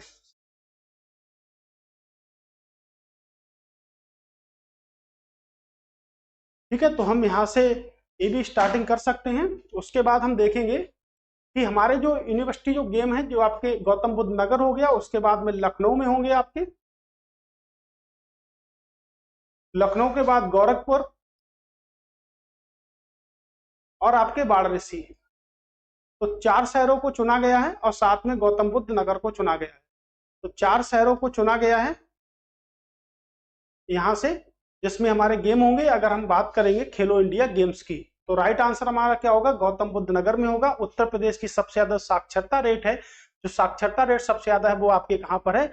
आपके गौतम बुद्ध नगर में है। और सबसे कम अगर बात करेंगे तो सबसे कम कहां पर है? आपके श्रावस्ती में सबसे कम साक्षरता रेट है। कह रहे हैं हैके का वार्षिक दुख सूचकांक 2022 के संबंध में कौन से कथन सत्य हैं? कौन से कथन सत्य हैं आप बताइएगा। क्या होगा हमारा आंसर? कि विश्व दुख सूचकांक में 157 में से 130वें स्थान पर क्या है? भारत है। तो 157 में से 130 स्थान पर क्या है? भारत है। हैके के वार्षिक दुख सूचकांक में जिम्बाब्वे को दुनिया का सबसे दयनीय देश घोषित किया गया है। पाकिस्तान ने ब्राजील और भारत नेपाल जैसे देशों में बेहतर प्रदर्शन किया है। नीचे दिए गए कूटों की सहायता से बताइए कौन से कथन हमारे सत्य हैं। केवल एक सही है, केवल 3 सही है, 1 और 2 सही है, या इनमें से कोई भी कथन सही नहीं है। तो देखिएगा कि विश्व सूचकांक जो है उसमें 157 देश थे, इसमें भारत का नंबर क्या है? 130 नंबर पर क्या है? हमारे भारत है। तो ये भी आपका राइट आंसर होता है। ठीक है, जिम्बाब्वे को सबसे दयनीय स्थिति में घोषित किया गया है, बिल्कुल किया गया है। जिम्बाब्वे की कैपिटल क्या है? हरारे। तो हरारे जिम्बाब्वे की कैपिटल है, इसको घोषित किया गया है। पाकिस्तान ने ब्राजील, भारत और नेपाल जैसे बेहतर प्रदर्शन किया है, तो स्टेटमेंट गलत है। पाकिस्तान ने बेहतर प्रदर्शन नहीं किया है, तो इसका आंसर सही होगा वो केवल 1 और 2 हमारा राइट आंसर होगा। ऐसे ही हम अगर बात करेंगे कि पर्यावरण सूचकांक 2022 में भारत का स्थान क्या है? तो पर्यावरण सूचकांक 2022 में भारत का जो स्थान है वो क्या है? आपके 180वां स्थान है भारत का। ठीक है, अगर हम बात करेंगे कि खुशहाली सूचकांक में भारत का नंबर क्या है? खुशहाली सूचकांक में भारत के अगर नंबर की बात करेंगे तो भारत 125वें स्थान पर है इसमें खुशहाली सूचकांक में। तो ये भी इंपॉर्टेंट है हमारे दो। पर्यावरण मैंने आपको बताया संरक्षण अधिनियम 1986 में लाया गया था। रामगढ़ क्रेटर भारत के किस राज्य में स्थित है? हरियाणा राज्य में स्थित है, राजस्थान में स्थित है, महाराष्ट्र में स्थित है, आपके छत्तीसगढ़ में स्थित है। तो रामगढ़ क्रेटर भारत के किस राज्य में स्थित है? तो ये आपके राजस्थान राज्य में आपके क्या है? स्थित है। महाराष्ट्र हो गया, छत्तीसगढ़ हो गया, यहाँ पर आपके स्थित नहीं है। एक आपके राजस्थान में एक आपका टाइगर रिजर्व भी है जिसे हम कहते हैं रामगढ़ विषधारी टाइगर रिजर्व। तो रामगढ़ विषधारी टाइगर रिजर्व है आपका, ये आपका 52 नंबर का टाइगर रिजर्व है। तो भारत में वर्तमान समय में टाइगर रिजर्व की जो संख्या है वो कितनी है? आपके 53 है। तो 53 में अगर टाइगर रिजर्व की बात करेंगे तो गुरु घासीदास टाइगर रिजर्व आपका 53वां टाइगर रिजर्व है। तो भारत में इस टाइम टाइगर रिजर्व आपके कितने हैं? तो 53 टाइगर रिजर्व में गुरु घासीदास जो टाइगर रिजर्व है ये आपका कहां पर है? तो ये आपका कहां पर है? तो ये आपके छत्तीसगढ़ में आपके है। और छत्तीसगढ़ राज्य का निर्माण जो हुआ था वो 1 नवंबर 2000 को हुआ था। छत्तीसगढ़ राज्य का निर्माण हमारा 1 नवंबर 2000 को हुआ था। तो रामगढ़ क्रेटर जो भूमि है वो कहां पर है? आपके राजस्थान में स्थित है। यहां से माउंट एटिना ज्वालामुखी यूरोप के किस देश में स्थित है? तो एटना जो ज्वालामुखी है वो यूरोप के किस देश में स्थित है? मल्डोवा में स्थित है, ग्रीस में स्थित है, साइप्रस में स्थित है, आपके इटली में स्थित है। तो अगर हम सही आंसर की बात करेंगे तो ज्वालामुखी हमारे 3 प्रकार के होते हैं। वॉल्केनो बोलते हैं इनको हम। एक तो हमारे सक्रिय ज्वालामुखी होते हैं, उसके बाद जो ज्वालामुखी होते हैं वो प्रसुप्त ज्वालामुखी होते हैं, और यहां से हमारे शांत ज्वालामुखी होते हैं। तो सक्रिय ज्वालामुखी क्या होते हैं, जिसमें हमेशा उद्गार होता रहता है, उसे हम सक्रिय ज्वालामुखी कहते हैं। शांत ज्वालामुखी जो पूरी तरह से क्या होते हैं, शांत होते हैं, जिसमें कई सालों से या कई वर्षों से उद्गार ना हुआ हो। और प्रक्षुब्ध क्या होते हैं, वो ज्वालामुखी जिसमें कभी भी उद्गार हो सकता है, उनको हम क्या कहते हैं, तो उनको हम प्रक्षुब्ध ज्वालामुखी के नाम से जानते हैं। तो सक्रिय ज्वालामुखी, तो हमारा जो राइट आंसर होगा माउंट एटेना जो आपका है वो आपके कहां पर है, तो यूरोपीय देश आपके कहां पर है, इटली में है। इसी के अकॉर्डिंग अगर हम बात करेंगे तो एक स्ट्राम्बोली है आपका, स्ट्राम्बोली जो ज्वालामुखी है वो भी आपका कहां पर है, वो भी आपके इटली में है। और एक आपका ज्वालामुखी और है विसुवियस, तो विसुवियस ज्वालामुखी भी आपके कहां पर है, ये दोनों आपके इटली में है। इटली की कैपिटल की अगर बात करेंगे तो इटली की कैपिटल क्या है आपके, रोम। तो रोम आपके इटली की कैपिटल है। और जो आपके स्थित है वो कहां पर है आपके, स्ट्राम्बोली और विसुवियस। विसुवियस एक निष्क्रिय ज्वालामुखी है जिसे हम शांत ज्वालामुखी की श्रेणी में रख सकते हैं, तो निष्क्रिय ज्वालामुखी है। अगर विश्व का सबसे लंबा ज्वालामुखी अगर पूछा जाएगा तो हम कहते हैं ओजस या ओजस डल सडालो, डल सडालो, जिसकी सीमा दो देशों से लगती है, एक तो आपके अर्जेंटीना से लगती है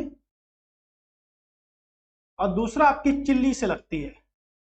तो चिली की कैपिटल की अगर बात करेंगे सैंटियागो चिली की क्या है, कैपिटल है। अर्जेंटीना की बात करेंगे तो ब्यूनस आयर्स क्या है, अर्जेंटीना की कैपिटल है। तो सबसे लंबा यानी कि सबसे ऊंचाई पर स्थित ज्वालामुखी जिसको हम क्या कहते हैं, ओजिस डेल सडालो कहते हैं। और आपके स्ट्राम्बोली को क्या कहते हैं, ये इटली में है। विसुवियस आपका इटली में है। और माउंट एटना जो है आपके वो कहां पर है, आपके इटली में है। तो राइट आंसर हमारा क्या होगा, इटली हमारा क्या होगा, राइट आंसर होगा। कह रहे विश्व मधुमक्खी दिवस 2023 की थीम क्या थी, यानी कि मधुमक्खी दिवस तो पहले पता होना चाहिए कब बनाते हैं, तो 20 मई को हम विश्व मधुमक्खी दिवस मनाते हैं, राइट। तो परागण की अगर हम बात करेंगे, अनुकूल कृषि उत्पादन में शामिल मधुमक्खी है। बीएंज मधुमक्खी और मधुमक्खी पालन पद्धतियों की विविधता का जश्न मनाना। Access to diabetes care centre है, या उपयुक्त में कोई भी शामिल नहीं है। तो राइट आंसर की अगर बात करेंगे तो ये आपका क्या है, राइट आंसर है यहां से। तो मधुमक्खी दिवस कब बनाते हैं, तो 20 मई को हम मधुमक्खी दिवस बनाते हैं। अगला प्रश्न है कि समाचारों में देखा गया जो आपका क्षेत्र है S80PF किससे संबंधित है, तो रूसी वायु प्रक्षेपित रॉकेट है, यूएस पनडुब्बी है, भारतीय उपग्रह प्रक्षेपण यान है, इसमें से कोई नहीं है। तो अगर हम देखेंगे कि रॉकेट क्या होता, तो देखिए अगर रॉकेट को आपको बताते हैं, रॉकेट जो होता है वो न्यूटन के तृतीय नियम पे काम करता है, न्यूटन के थर्ड लॉ से संबंधित होता है। तो थर्ड लॉ का नियम क्या है आपके, क्रिया प्रतिक्रिया का नियम, क्रिया और प्रतिक्रिया का नियम है। तो एक तो प्रश्न हमारा ये बन सकता है कि रॉकेट किस सिद्धांत पर कार्य करता है, तो रॉकेट आपके न्यूटन के तृतीय नियम के सिद्धांत पर कार्य करता है। और प्रश्न ये भी बनता है कि न्यूटन का कौन सा नियम ऐसा है जिससे बल की परिभाषा निकलती है, तो न्यूटन का द्वितीय नियम ऐसा है जिससे बल की परिभाषा निकलती है। तो द्वितीय न्यूटन का प्रथम नियम क्या है, M × A, ठीक है। तो इससे बल की परिभाषा निकलती है दूसरे नियम से, और तृतीय नियम जो होता है उस पर न्यूटन जो है वो आपके रॉकेट सिद्धांत पर कार्य करता है। तो रैखिक संवेग के सिद्धांत पर भी कार्य करता है, रैखिक संवेग के सिद्धांत पर कार्य करता है आपका क्या, लॉ, ठीक है। तो रॉकेट जो है वो आपके रैखिक संवेग के सिद्धांत पर कार्य करता है, न्यूटन के थर्ड नियम पर सिद्धांत पर कार्य करता है। तो देखा गया कि एस, अगर एस नाम से प्रश्न कभी भी पेपर में आता है, जैसे S400 अभी लिया गया था आपके कुछ दिन पहले, यूपीएसआई में प्रश्न पूछा भी गया था कि S400 हमने किस देश से लिया है, तो एस नाम लग के अगर कभी भी कोई भी प्रक्षेपित यान, कोई भी मिसाइल अगर पूछी जाती है तो एस से किससे संबंधित होगा, रूस से ही संबंधित होगा। तो रूसी वायु प्रक्षेपित रॉकेट है आपका एस। वर्तमान में निम्नलिखित में से किस राज्य में भौगोलिक संकेतक टैग दिए गए उत्पादकों की संख्या सबसे अधिक है, तो प्रश्न ये सिंपल सा है कि भौगोलिक संकेतक के जो टैग दिए गए हैं वो सबसे ज्यादा कहां पर है, तो भौगोलिक संकेतक को हम कहते हैं, यानी कि जो बात कर रहे हैं आपके जीआई टैग की, तो जीआई टैग जो होता है वो आपके 10 वर्षों के लिए दिया जाता है। कितने वर्षों के लिए दिया जाता है, तो 10 वर्षों के लिए दिया जाता है। अगर हम 10 वर्षों की बात करेंगे तो सबसे पहला 2004 में दार्जिलिंग की चाय को दिया गया था। दार्जिलिंग की चाय को दिया गया था, और दार्जिलिंग आपके कहां पर है, आपके पश्चिम बंगाल में है। सबसे महंगा जो जीआई टैग है वो आपके गुच्छी मशरूम को दिया गया, और गुच्छी मशरूम जो है वो आपके कहाँ की है, तो वो आपके जम्मू कश्मीर के। सबसे महंगा जीआई टैग जो है वो कहाँ का है, आपके गुच्छी मशरूम को दिया गया, जो आपकी जम्मू कश्मीर से प्रसिद्ध बनती है, यहाँ से 10 वर्षों के लिए दिया जाता है। इसे हम अंग्रेजी में क्या कहते हैं, तो जियोग्राफिकल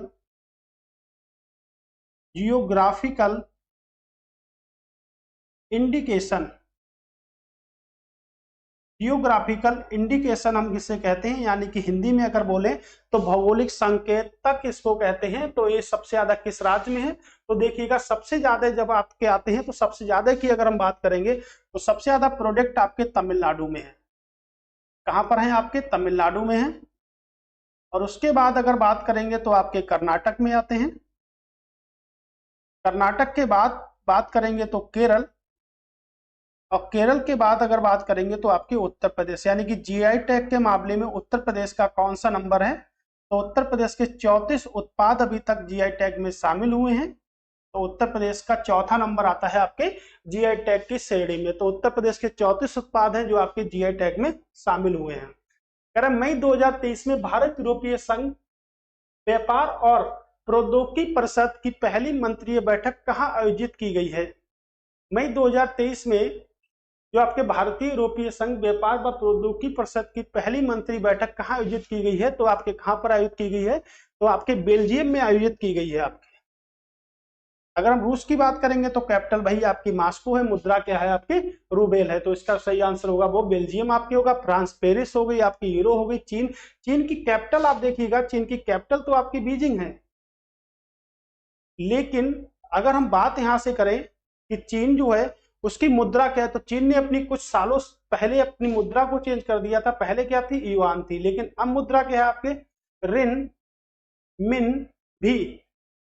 तो रिन मिन भी क्या है, चीन की आपकी क्या है मुद्रा है, मोस्ट इंपॉर्टेंट है। कई बार अभी तक पेपर में पूछी भी गई है कि चीन की मुद्रा आपकी क्या है।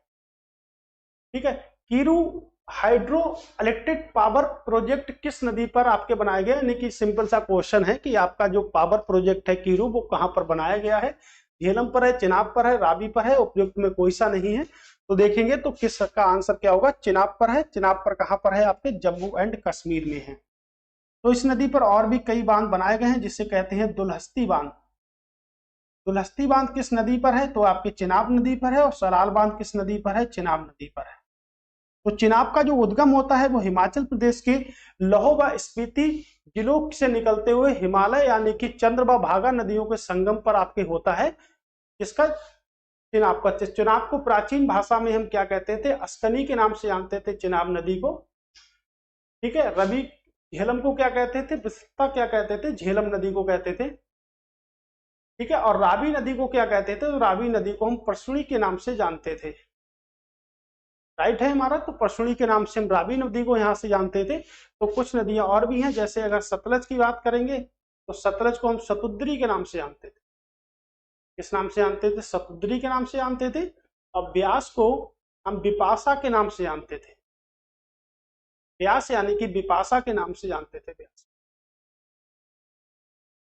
ठीक है, तो यहां से महिला सम्मान प्रमाण पत्र निम्नलिखित में से कौन सा कथन सही है, तो एक एक करके पढ़ते हैं कौन से कथन है जो सही हैं। ये महिलाओं और लड़कियों के लिए एक नई छोटी बचत योजना है जिसकी घोषणा 2023-24 के बजट में की गई। तो यहां से प्रश्न आपका गलत भी कर सकता है, लेकिन ये स्टेटमेंट सही है, 2023-24 के बजट में ही की गई थी।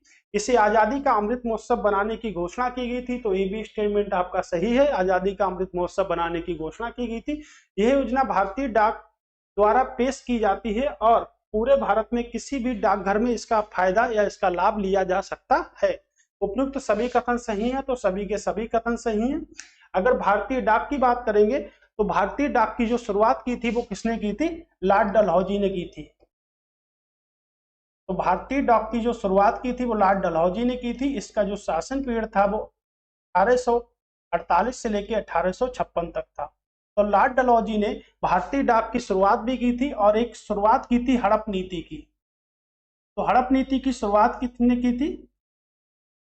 तो हड़प नीति के तहत क्या करता था, हड़प लेता। तो सबसे पहले इन्होंने सतारा राज्य को हड़पा था। सतारा कहां पर है? तो सतारा आपके महाराष्ट्र में है और इसी को सबसे पहले हड़पा था 1848 में। और इन्होंने कुशासन का आरोप लगाकर, कुशासन का जो आरोप लगाया था, तो 1856 में इन्होंने अवध को हड़प लिया था। और अवध का उस टाइम जो शासक था वो वाजिद अली शाह था, जो अल्पवयस्क था। तो इसलिए इन्होंने क्या करा, इस पे कुशासन का आरोप लगाया अवध को और पूरी तरह से क्या कर लिया, अवध को हड़प लिया यहां से। तो याद रखिएगा कि सतारा सबसे पहले हड़पा गया राज था और सबसे अंतिम जो राज था कुशासन के आधार पर जो हड़पा गया उसको हम क्या कहते हैं, अवध कहते हैं। तो हमारा राइट आंसर था। ये शासन टाइम रहा है इनका 1848 से लेकर 1856 तक इनका शासन समय रहा है। यहां से हाल ही में खबरों में रहा फैबियन किसका प्रकार है? मकई की अधिक उपजाऊ देने वाली किस्म है, गणतीय परमें है, वायरस है या चक्रवात है? तो यहां से अगर हम बात करेंगे तो साइक्लोन है। साइक्लोन का मतलब क्या होता है? सांप जैसी कुंडली, यानी कि सांप जैसी कुंडली को हम क्या बोलते हैं, साइक्लोन कहते हैं। तो चक्रवात जो हमारे साइक्लोन जो होते हैं वो आपके दो प्रकार के होते हैं। एक तो शीतोष्ण चक्रवात होते हैं और एक आपके जो चक्रवात होते हैं उन्हें हम कहते हैं उष्णकटिबंधीय चक्रवात। इस नाम से जानते हैं, उष्णकटिबंधीय चक्रवात के नाम से जानते हैं। तो शीतोष्ण चक्रवात किसे कहते हैं, उससे पहले हम समझ सकते हैं कि चक्रवात होते क्या है। तो चक्रवात निम्न दाब के केंद्र होते हैं, निम्न दाब के केंद्र होते हैं आपके चक्रवात। ठीक है, तो निम्न दाब के केंद्र होते हैं चक्रवात। और चक्रवात दो प्रकार के होते हैं, एक तो शीतोष्ण होते हैं और तो क्या होते हैं आपके उष्णकटिबंधीय चक्रवात होते हैं। अगर शीतोष्ण की बात करें तो शीतोष्ण चक्रवात वो चक्रवात होते हैं जो 35 डिग्री से लेकर 45 डिग्री उत्तरी व दक्षिणी गोलार्धों में आते हैं, उत्तरी व दक्षिणी गोलार्धों में आते हैं। उसे हम क्या कहते हैं, तो उसे हम कहते हैं शीतोष्ण चक्रवात की श्रेणी में उसे हम रखते हैं।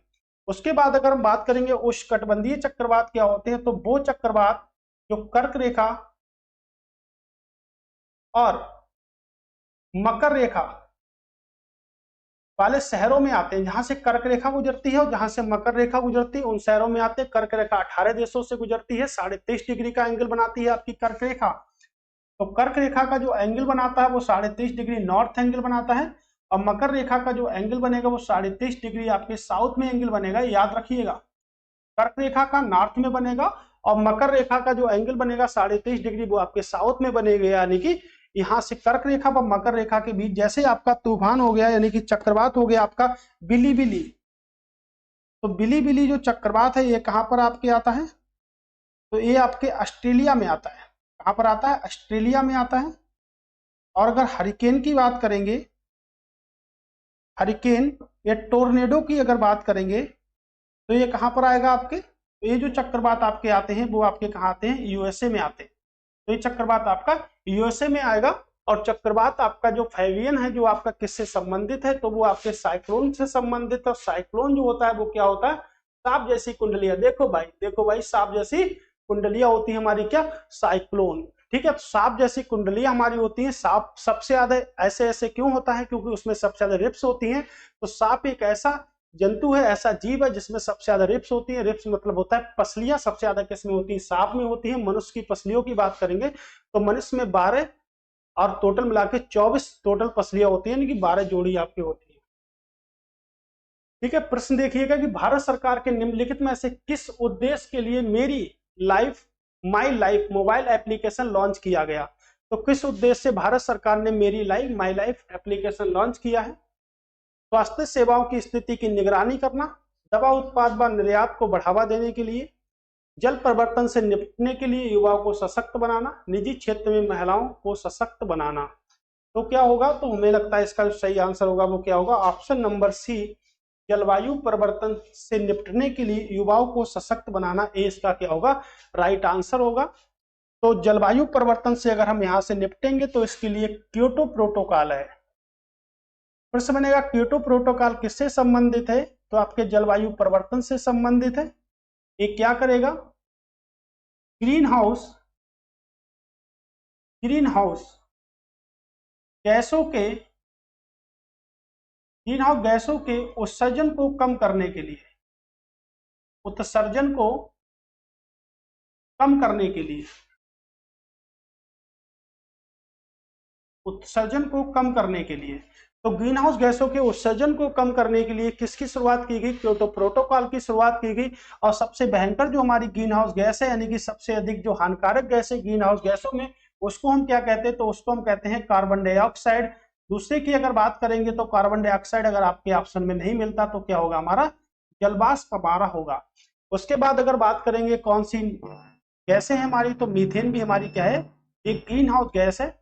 और आपकी CFC क्लोरोफ्लोरो कार्बन भी हमारी क्या है, ग्रीन हाउस गैसेस की श्रेणी में आती है। जलवाष्प भी हमारी क्या है, ग्रीन हाउस गैस है। तो क्योटो प्रोटोकॉल किससे संबंधित है, तो आपके ग्रीन हाउस गैसों के उत्सर्जन को कम करने के लिए संबंधित है। और जो हमारा जो मेरी लाइफ जो प्रोग्राम चलाया गया है, क्या चलाया गया, जलवायु परिवर्तन से निपटने के लिए युवाओं को सशक्त बनाना, इसकी पूरी प्रक्रिया है, यही इसका सही आंसर है आपका। चलिए अगला प्रश्न बताइएगा क्या होगा।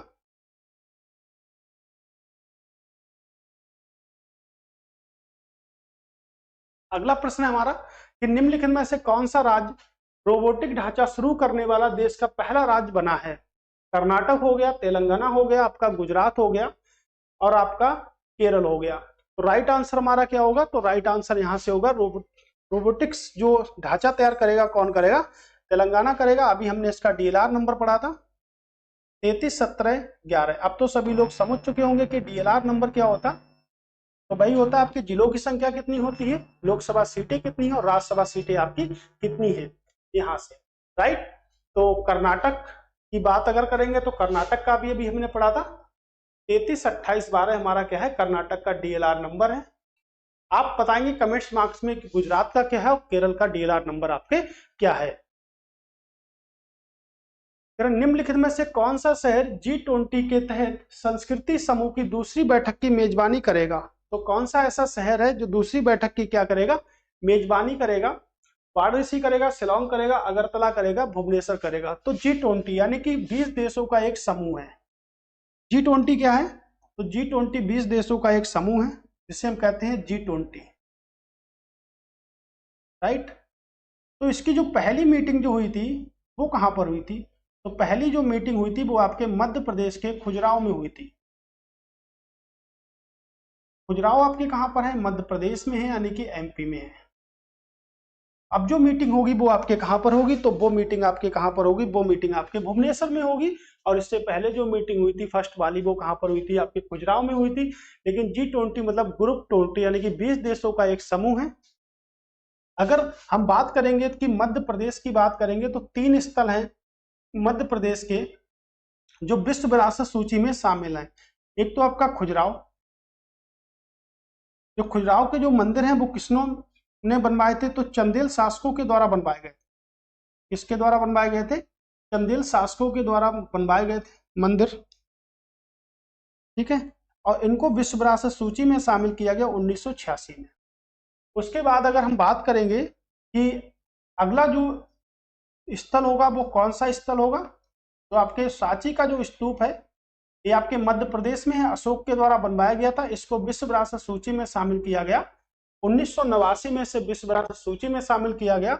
उसके बाद जो थर्ड स्थल है हमारा भीमबेटका की गुफाएं। जो भीमबेटका की जो गुफाएं हैं इन्हें विश्व विरासत सूची में 2003 में शामिल किया गया था। तो 3 स्थल हैं आपके मध्य प्रदेश के जो विश्व विरासत सूची में अभी तक शामिल हो चुके हैं और तीनों के तीनों आपके मोस्ट इंपॉर्टेंट है। ठीक है, एक स्टूडेंट है आपका कह रहा कि हम्पी भाई मेरे कहां पर है, तो हम्पी जो विश्व विरासत स्थल है इसे शामिल किया गया 1986 में। इसे भी 1986 में शामिल किया गया था खुजराहो के साथ में। ठीक है, तो ये हमारा राइट आंसर इस तरह से बनता है। तो राइट आंसर का हमने टिक लगा लिए, यानी कि हमारा राइट आंसर क्या होगा, भुवनेश्वर। तो पहली मीटिंग आप याद रखिएगा, पहली मीटिंग कहां पर हुई हमारी, तो पहली मीटिंग आपकी खुजराहो में हुई थी। भारत इंडोनेशिया द्विपक्षीय अभ्यास समुद्र शक्ति 23 के चौथे संस्करण में भाग लेने के लिए कौन सा युद्धपोत इंडोनेशिया पहुंचा है। तो कौन सा युद्धपोत है जो इंडोनेशिया पहुंचा है आपका, INS Sahyadri, INS Shivalik, INS Vikrant, INS Kavaratti. तो कौन सा है जो आपके कहां पर पहुंचा है? इंडोनेशिया पहुंचा है। इंडोनेशिया की कैपिटल है आपकी जकार्ता और मुद्रा है आपकी रुपया। तो क्या पहुंचेगा? कवारत्ती पहुंचेगा। कवारत्ती की अगर कैपिटल की बात करेंगे तो लक्षद्वीप एक केंद्रशासित प्रदेश है, उसकी क्या है? कैपिटल है। लक्षद्वीप की अगर हम बात करेंगे किस सागर में स्थित है, तो आपके अरब सागर में स्थित है लक्षद्वीप। लक्षद्वीप कहां पर स्थित है? तो आपके लक्षद्वीप अरब सागर में स्थित है आपके। प्रत्येक वर्ष किस तिथि को राष्ट्रीय डेंगू रोकथाम दिवस के रूप में बनाया जाता है? तो राष्ट्रीय डेंगू रोकथाम दिवस के रूप में किस दिन को बनाया जाता है? 16 मई को बनाया जाता है, 18 अप्रैल को बनाया जाता है, 29 अप्रैल को बनाया जाता है, 4 जुलाई को बनाया जाता है। आप बताइए क्या होगा राइट आंसर यहां से हमारा? कुछ प्रश्न है वो आप भी बताइएगा।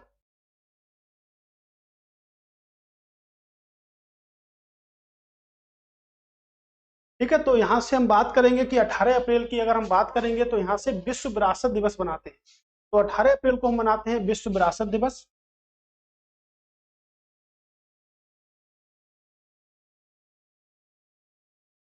विरासत दिवस यहां से मनाते हैं। 29 अप्रैल को हम मनाते हैं अंतरराष्ट्रीय नृत्य दिवस।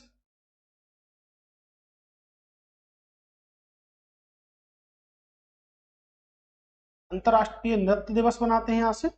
और 4 जुलाई की बात अगर करेंगे तो अमेरिकी स्वतंत्रता दिवस मनाया जाता है। अमेरिकी स्वतंत्रता दिवस मनाया जाता है यहां से। ठीक है, तो ये जो हमारा राइट आंसर होगा ये क्या होगा? 16 मई। तो 16 मई को हम मनाते हैं आपका डेंगू रोकथाम दिवस। डेंगू की अगर हम बात करेंगे तो डेंगू जो होता है एक वायरस जनित रोग है आपका। यानी कि डेंगू किससे फैलता है? तो आपके वायरस से फैलता है। और हमारे शरीर में डेंगू जो होता है तो यानी कि विषाणु। तो विषाणु की खोज किसने करी? तो विषाणु या वायरस बोल सकते हैं। और विषाणु की खोज करी है इवानो बस्की ने। तो इवानो बस्की ने किसकी खोज करी? तो आपकी विषाणु की खोज किसने करी? तो इवानो बस्की ने यहां से विषाणु की खोज करी है। ठीक है, अगला प्रश्न है कि केंद्रीय संस्कृति मंत्रालय एडॉप्ट ए हेरिटेज या स्मारक मित्र योजना शुरू कर रहा है। तो एक तो प्रश्न यही बन सकता है कि संस्कृति मंत्रालय ने कौन सी योजना शुरू की, या स्मारक मित्र योजना किसने शुरू की? तो संस्कृति मंत्रालय ने शुरू की। योजना में निम्नलिखित में से कौन शामिल है? सार्वजनिक क्षेत्र की कंपनियां, निजी क्षेत्र की फर्में या व्यक्ति? निम्नलिखित में से सही उत्तर का चयन कीजिए। केवल 1 और 2, 2 और 3, 1, 2, 3 या उपयुक्त सभी? तो आपको तो नहीं दिख रहा होगा शायद, इसमें एक आंसर है उपयुक्त सभी। तो राइट आंसर हमारा क्या होगा? यानी कि ए भी शामिल है, ए भी शामिल है और ए भी आपके शामिल है। तो केंद्रीय मंत्रालय ने अडॉप्ट हेरिटेज जो योजना शुरू की है उसमें सभी को शामिल किया गया है। जितने भी आपके ऑप्शन में यहाँ पर आते हैं सभी को क्या करा है? शामिल किया है। निम्नलिखित में से किसे मई 2023 में सीबीआई के निदेशक के रूप में नियुक्त किया गया? तो 2023 में सीबीआई का निदेशक कौन बना? सेंट्रल ब्यूरो ऑफ इन्वेस्टिगेशन हम सीबीआई को बोलते हैं। सीबीआई को हम क्या बोलते हैं? Central bureau of investigation. इसकी जो स्थापना हुई 1963 में हुई। अब मुख्यालय तो आप सभी लोगों को पता ही है कहां पर है? आपके न्यू दिल्ली में है। न्यू दिल्ली के बारे में हम सभी लोग जान ही चुके हैं। प्रश्न बनेगा कि किस की सिफारिश पर सीबीआई का गठन किया गया? तो शांतानम समिति की सिफारिश पर क्या किया गया था? सीबीआई का गठन किया गया था। इसको शक्ति प्राप्त है दिल्ली पुलिस से। यानी कि सीबीआई के जो नए निदेशक बने हैं उनको हम क्या कहते हैं? प्रवीण सूद उनका नाम है, जो सीबीआई के नए निदेशक हमारे बने हैं। तो ये आपके शांतानम समिति की सिफारिश पर 1963 और 64 में स्थापित की गई थी। तो प्रश्न इंपॉर्टेंट यही बनता है हमारा कि किस समिति की सिफारिश पर स्थापित की गई सीबीआई? तो शांतानम समिति की सिफारिश पर। ये प्रश्न देखिएगा इंपॉर्टेंट बन रहा है, मंकी पॉक्स वायरस से संबंधित है। तो 2023 में वैज्ञानिकों ने मंकी पॉक्स वायरस से प्रोटीन सबसे ज्यादा किससे मिलेगा? तो प्रोटीन सबसे ज्यादा आपको सोयाबीन से मिलेगा। सोयाबीन नहीं है तो आपकी मूंगफली से भी मिलेगा। और मूंगफली के बाद दालों से भी प्रोटीन की प्राप्ति हमारी होती है। तो प्रोटीन मिथाइल ट्रांसफेरेज की संरचना की व्याख्या की है। निम्नलिखित में से किस देश में मंकी पॉक्स का पहला मानवीय संस्करण का मामला दर्ज किया गया? कांगो लोकतांत्रिक गणराज्य में किया गया। ब्राजील में किया गया, अर्जेंटीना में किया गया, या उपयुक्त में एक से अधिक राज्यों में किया गया?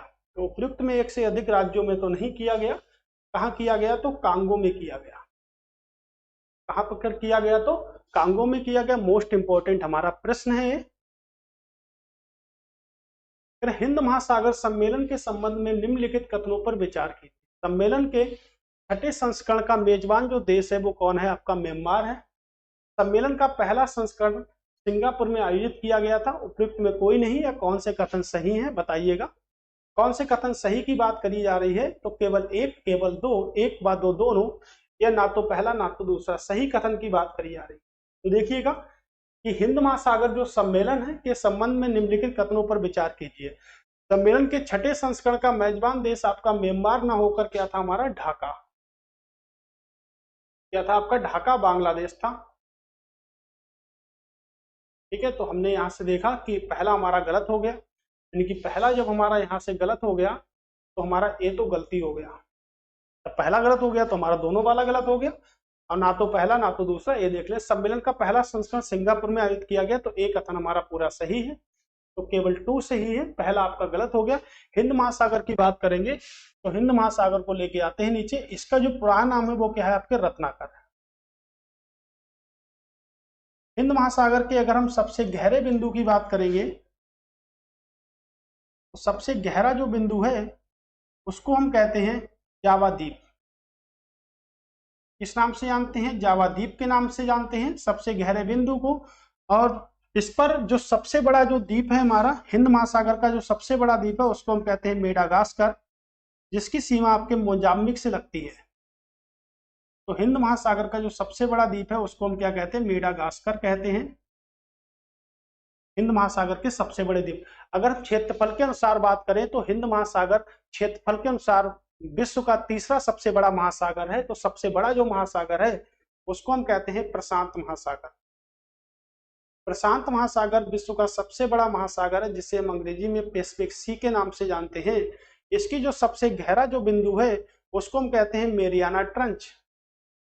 तो सबसे गहरा जो बिंदु है मेरियाना ट्रंच, उसे हम कहते हैं। ठीक है, ये आपके मेरियाना ट्रंच जो है सबसे गहरी खाई है विश्व की, जो आपके फिलीपींस में स्थित है। कहां पर स्थित है? फिलीपींस यानी कि मनीला में आपके स्थित है, जो आपका पैसिफिक सी है। तो अगर हम बात करेंगे महासागर दिवस कब बनाते हैं, तो विश्व महासागर दिवस हम 8 जून को बनाते हैं। और इसे हम हिंद महासागर को अगर क्षेत्रफल की दृष्टि से देखें तीसरा सबसे बड़ा महासागर है आपका, और सबसे पहला जो महासागर है उसे हम प्रशांत महासागर कहते हैं। इसका गहरा बिंदु जो प्रशांत महासागर का है वो मेरियाना ट्रंच है। और यहां से बात अगर करेंगे तो आपके जो सबसे गहरा बिंदु है वो सुंदरा ट्रंच या आपके जावा द्वीप है। ठीक है, सुंदरा ट्रंच के नाम से भी इसको हम जान सकते हैं। ट्रंच मतलब होता है गर्त या खाई। ठीक है, और सबसे बड़े अगर द्वीप की बात करेंगे तो सबसे बड़ा द्वीप जो विश्व में है उसे तो हम ग्रीनलैंड कहते हैं, लेकिन हिंद महासागर का सबसे बड़ा द्वीप कौन सा है? तो हिंद महासागर का जो सबसे बड़ा द्वीप है उसको हम क्या कहते हैं? तो उसको हम कहते हैं मेडागास्कर के नाम से उसको हम जानते हैं। भारत के आदर्श कारागार अधिनियम 2023 के बारे में निम्नलिखित कथनों पर विचार कीजिए। इनमें सुरक्षा, मूल्यांकन व कैदियों को अलग अलग करने के प्रावधान शामिल हैं। इसमें व्यक्ति की सजा की योजना शामिल है। इनमें महिला कैदी व ट्रांसजेंडरों के लिए अलग अलग आवासों का प्रावधान शामिल है। उपयुक्त में कौन से कथन सही हैं? कौन से कथन सही हैं यही पूछा है। केवल 1 और 2, 2 और 3, 1 और 3, ये उपयुक्त में सभी। तो बताइएगा क्या होगा हमारा राइट आंसर यहाँ से। ठीक है, तो देखिएगा प्रश्न बहुत अच्छा प्रश्न है, एक आध प्रश्न आप भी बताइएगा क्या होगा हमारा राइट आंसर यहाँ से।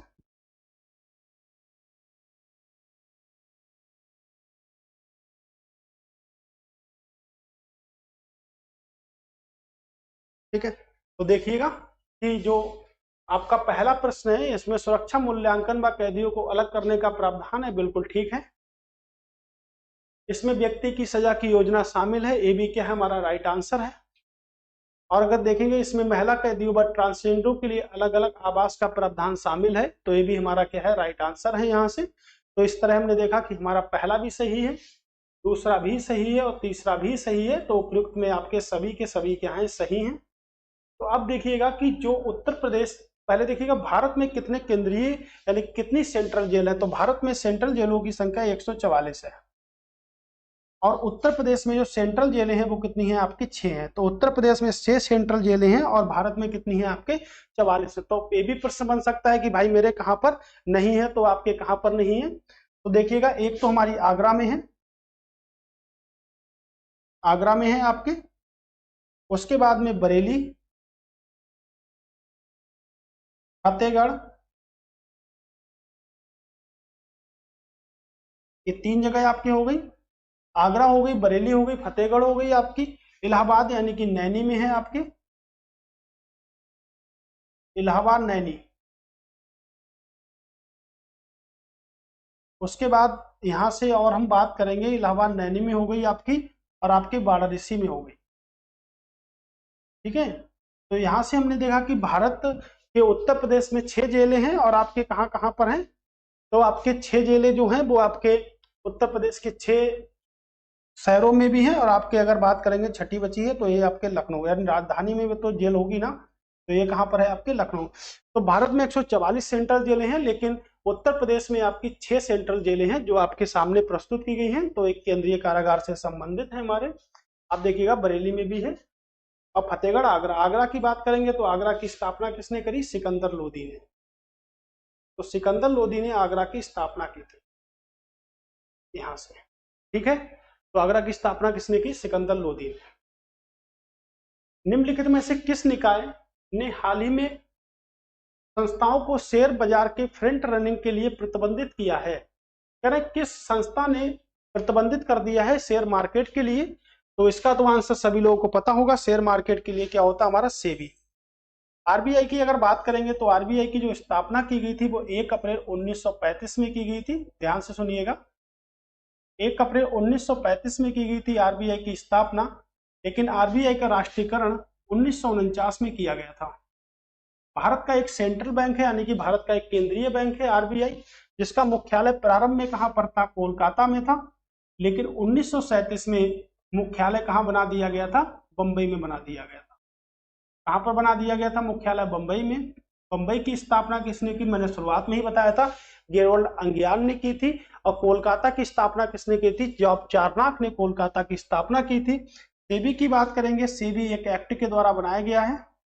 तो 1988 में एक एक्ट के द्वारा बनाए गए, जिसे भारतीय संविधान में अगर किसी का निर्माण किसी एक्ट के द्वारा किया जाता है तो हम उससे वैधानिक निकाय कहते हैं या संविधिक निकाय कहते हैं उसको। ठीक है, तो वैधानिक निकाय किसे कहते हैं, जिसे संसद के किसी एक्ट के द्वारा बनाया गया है। तो एक्ट लाया गया था 1988 और शुरू किया गया था 30 यानी कि 30 जानू नहीं, यानी कि जनवरी 1992 में इसको शुरू किया गया था। मुख्यालय की बात करेंगे तो मुख्यालय आपका बंबई है। और अभी जो हमारी, ठीक है, अगर सेबी की बात करेंगे तो सेबी की जो अध्यक्ष है वो क्या है, माधवीपुरी बुच जो है आपकी सेबी की अध्यक्ष हैं, और ये रहने वाली हैं आपकी बंबई।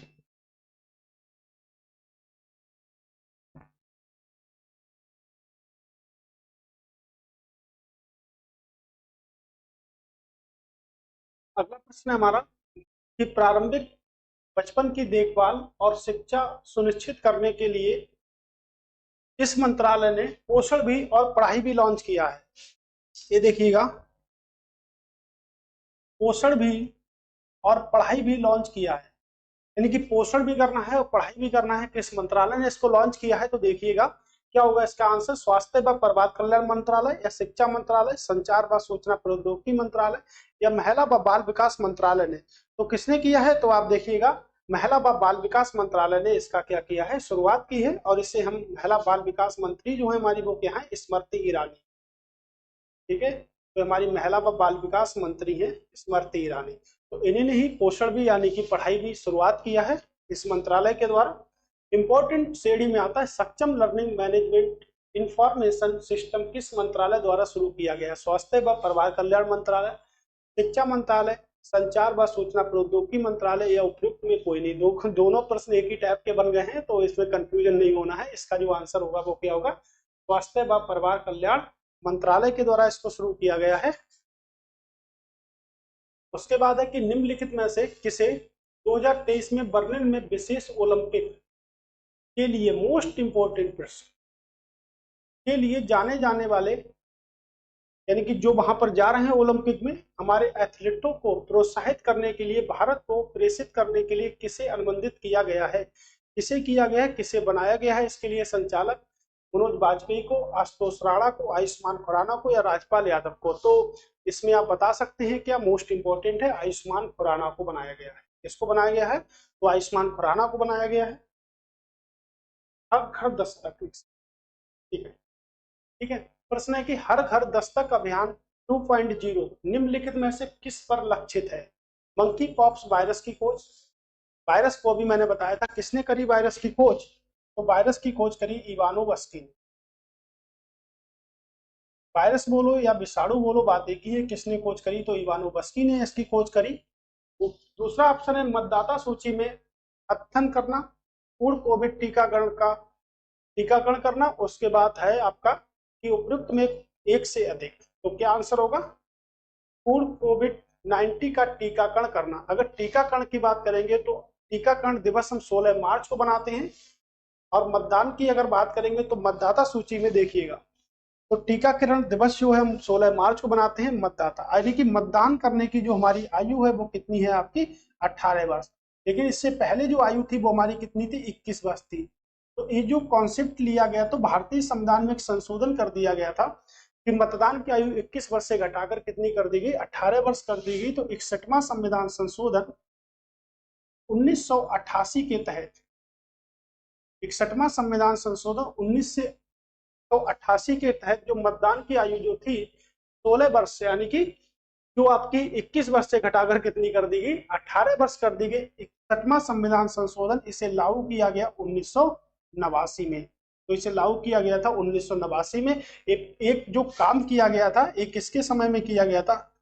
तो प्रधानमंत्री थे हमारे राजीव गांधी। ठीक है, प्रधानमंत्री कौन थे हमारे? राजीव गांधी। ठीक है, तो यहां से हमारा इस तरह जो आंसर जो हमारा बनता है, क्या बनता है आपका? पूर्ण कोविड 19 टीकाकरण से संबंधित है। राष्ट्रीय टीकाकरण दिवस जो है वो हम कब बनाते हैं? 16 मार्च को बनाते हैं राष्ट्रीय टीकाकरण दिवस। निम्नलिखित में से कौन सा शहर प्रथम बौद्धिक शिखर सम्मेलन की मेजबानी करेगा? यानी कौन सा सम्मेलन की मेजबानी कर रहा? नई दिल्ली, नालंदा या कुशीनगर? अगर उपयुक्त में एक से अधिक, ये देखिएगा प्रश्न एक से अधिक वाले बहुत आ रहे हैं आजकल, कि एक से अधिक क्या होगा, तो एक से अधिक क्या होगा। ठीक है, तो नई दिल्ली में रहेगा, ये आपके कहां पर रहेगा? नालंदा में रहेगा या कुशीनगर में रहेगा? तो आप बताइए क्या होगा राइट आंसर हमारा। मोस्ट इंपॉर्टेंट प्रश्न यहां से बनता है।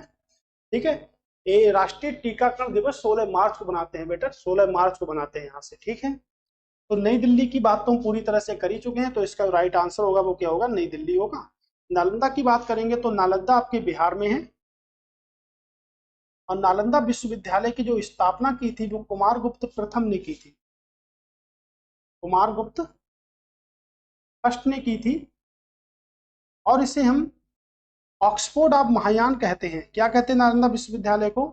तो ऑक्सफोर्ड ऑफ महायान के नाम से जानते हैं। ऑक्सफोर्ड ऑफ महायान के नाम से जानते हैं किसको? नालंदा विश्वविद्यालय को। ठीक है, कुशीनगर की अगर हम बात करेंगे तो महात्मा बुद्ध, जो हमारे बुद्ध हैं, यानी कि जिन्होंने 29 वर्ष की अवस्था में घर त्यागा और 35 वर्ष की अवस्था में ज्ञान की प्राप्ति करी और कैलब्य कहलाए हमारे। ठीक है, तो उनकी जो मृत्यु हुई थी, उनके जो जन्म हुआ था वो 563 बीसी में कहां पर हुआ था?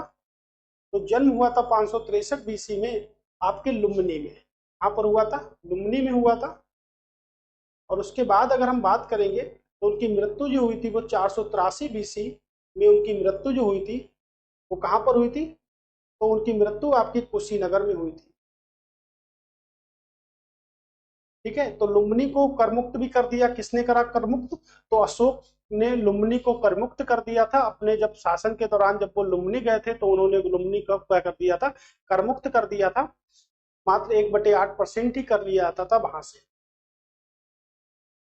निम्नलिखित में से किस कंपनी ने हाल ही में जारी एवरेस्ट वार्षिक ITS रैंकिंग में शीर्ष स्थान प्राप्त किया है? टाटा कंसल्टेंसी सर्विसेज, कॉल ग्रीजेट, एक्सचेंज? उपयुक्त में कोई नहीं। तो ये आंसर आपका सही होगा। इसने क्या करा? शीर्ष स्थान प्राप्त किया है। मोस्ट इंपॉर्टेंट प्रश्न बनते हैं ये छोटे छोटे। नदी शहरी गठबंधन वैश्विक संगोष्ठी किसके द्वारा आयोजित की गई है? ये भी प्रश्न आपका छोटा सा ही प्रश्न है, तो देखिएगा, राष्ट्रीय गंगा स्वच्छ मिशन, राष्ट्रीय गोकुल मिशन, समर्थ योजना, या इनमें से कोई नहीं। समर्थ योजना की अगर हम बात करेंगे तो कपड़ा मंत्रालय से संबंधित है। किस मंत्रालय से संबंधित है? आपके कपड़ा मंत्रालय से संबंधित है। तो समर्थ योजना कपड़ा मंत्रालय से संबंधित है। तो इसका जो राइट आंसर होगा राष्ट्रीय स्वच्छ गंगा मिशन। तो राष्ट्रीय स्वच्छ गंगा मिशन जो है वो आपके किससे संबंधित है? तो आपके वैश्विक संगोष्ठी द्वारा आयोजित किया गया है। अरे हाल ही में दोहा डायमंड लीग 2023 भाला फेंक का खिताब किसने जीता है? लुटारो मार्टिनेज ने जीता है, अर्जिल्स रोबेन ने जीता है, या मार्कल वैन बॉस्टेन ने जीता है, नीरज चोपड़ा ने जीता है? तो दोहा आपकी कतर की बात करी जा रही है। कहां पर है? आपकी कतर में। ठीक है, तो भाला फेंक जो है वो आपकी किसकी याद में बनाया था? नीरज चोपड़ा की। तो जीता किसने इस पुरस्कार को? तो इस पुरस्कार को भी किसने जीता? नीरज चोपड़ा ने जीता था। तो हरियाणा के रहने वाले हैं जिनका जन्म आपके पानीपत में हुआ था। पानीपत की अगर बात करेंगे तो इब्राहिम लोदी का मकबरा पानीपत में है आपका। ठीक है, तो इब्राहिम लोदी जो पानीपत के प्रथम युद्ध की लड़ाई जो हुई थी 21 अप्रैल 1526 में वहीं पर मारा गया था, तो उसका जो मकबरा है वो पानीपत यानी कि कुरुक्षेत्र के साइड में बना हुआ है यहाँ से। निम्नलिखित में से किस राज्य में भारत का पहला बहुराष्ट्रीय सदर पार्क स्थापित किया गया है? तो किस राज्य में स्थापित किया गया है भारत का बहुराष्ट्रीय सदर पार्क?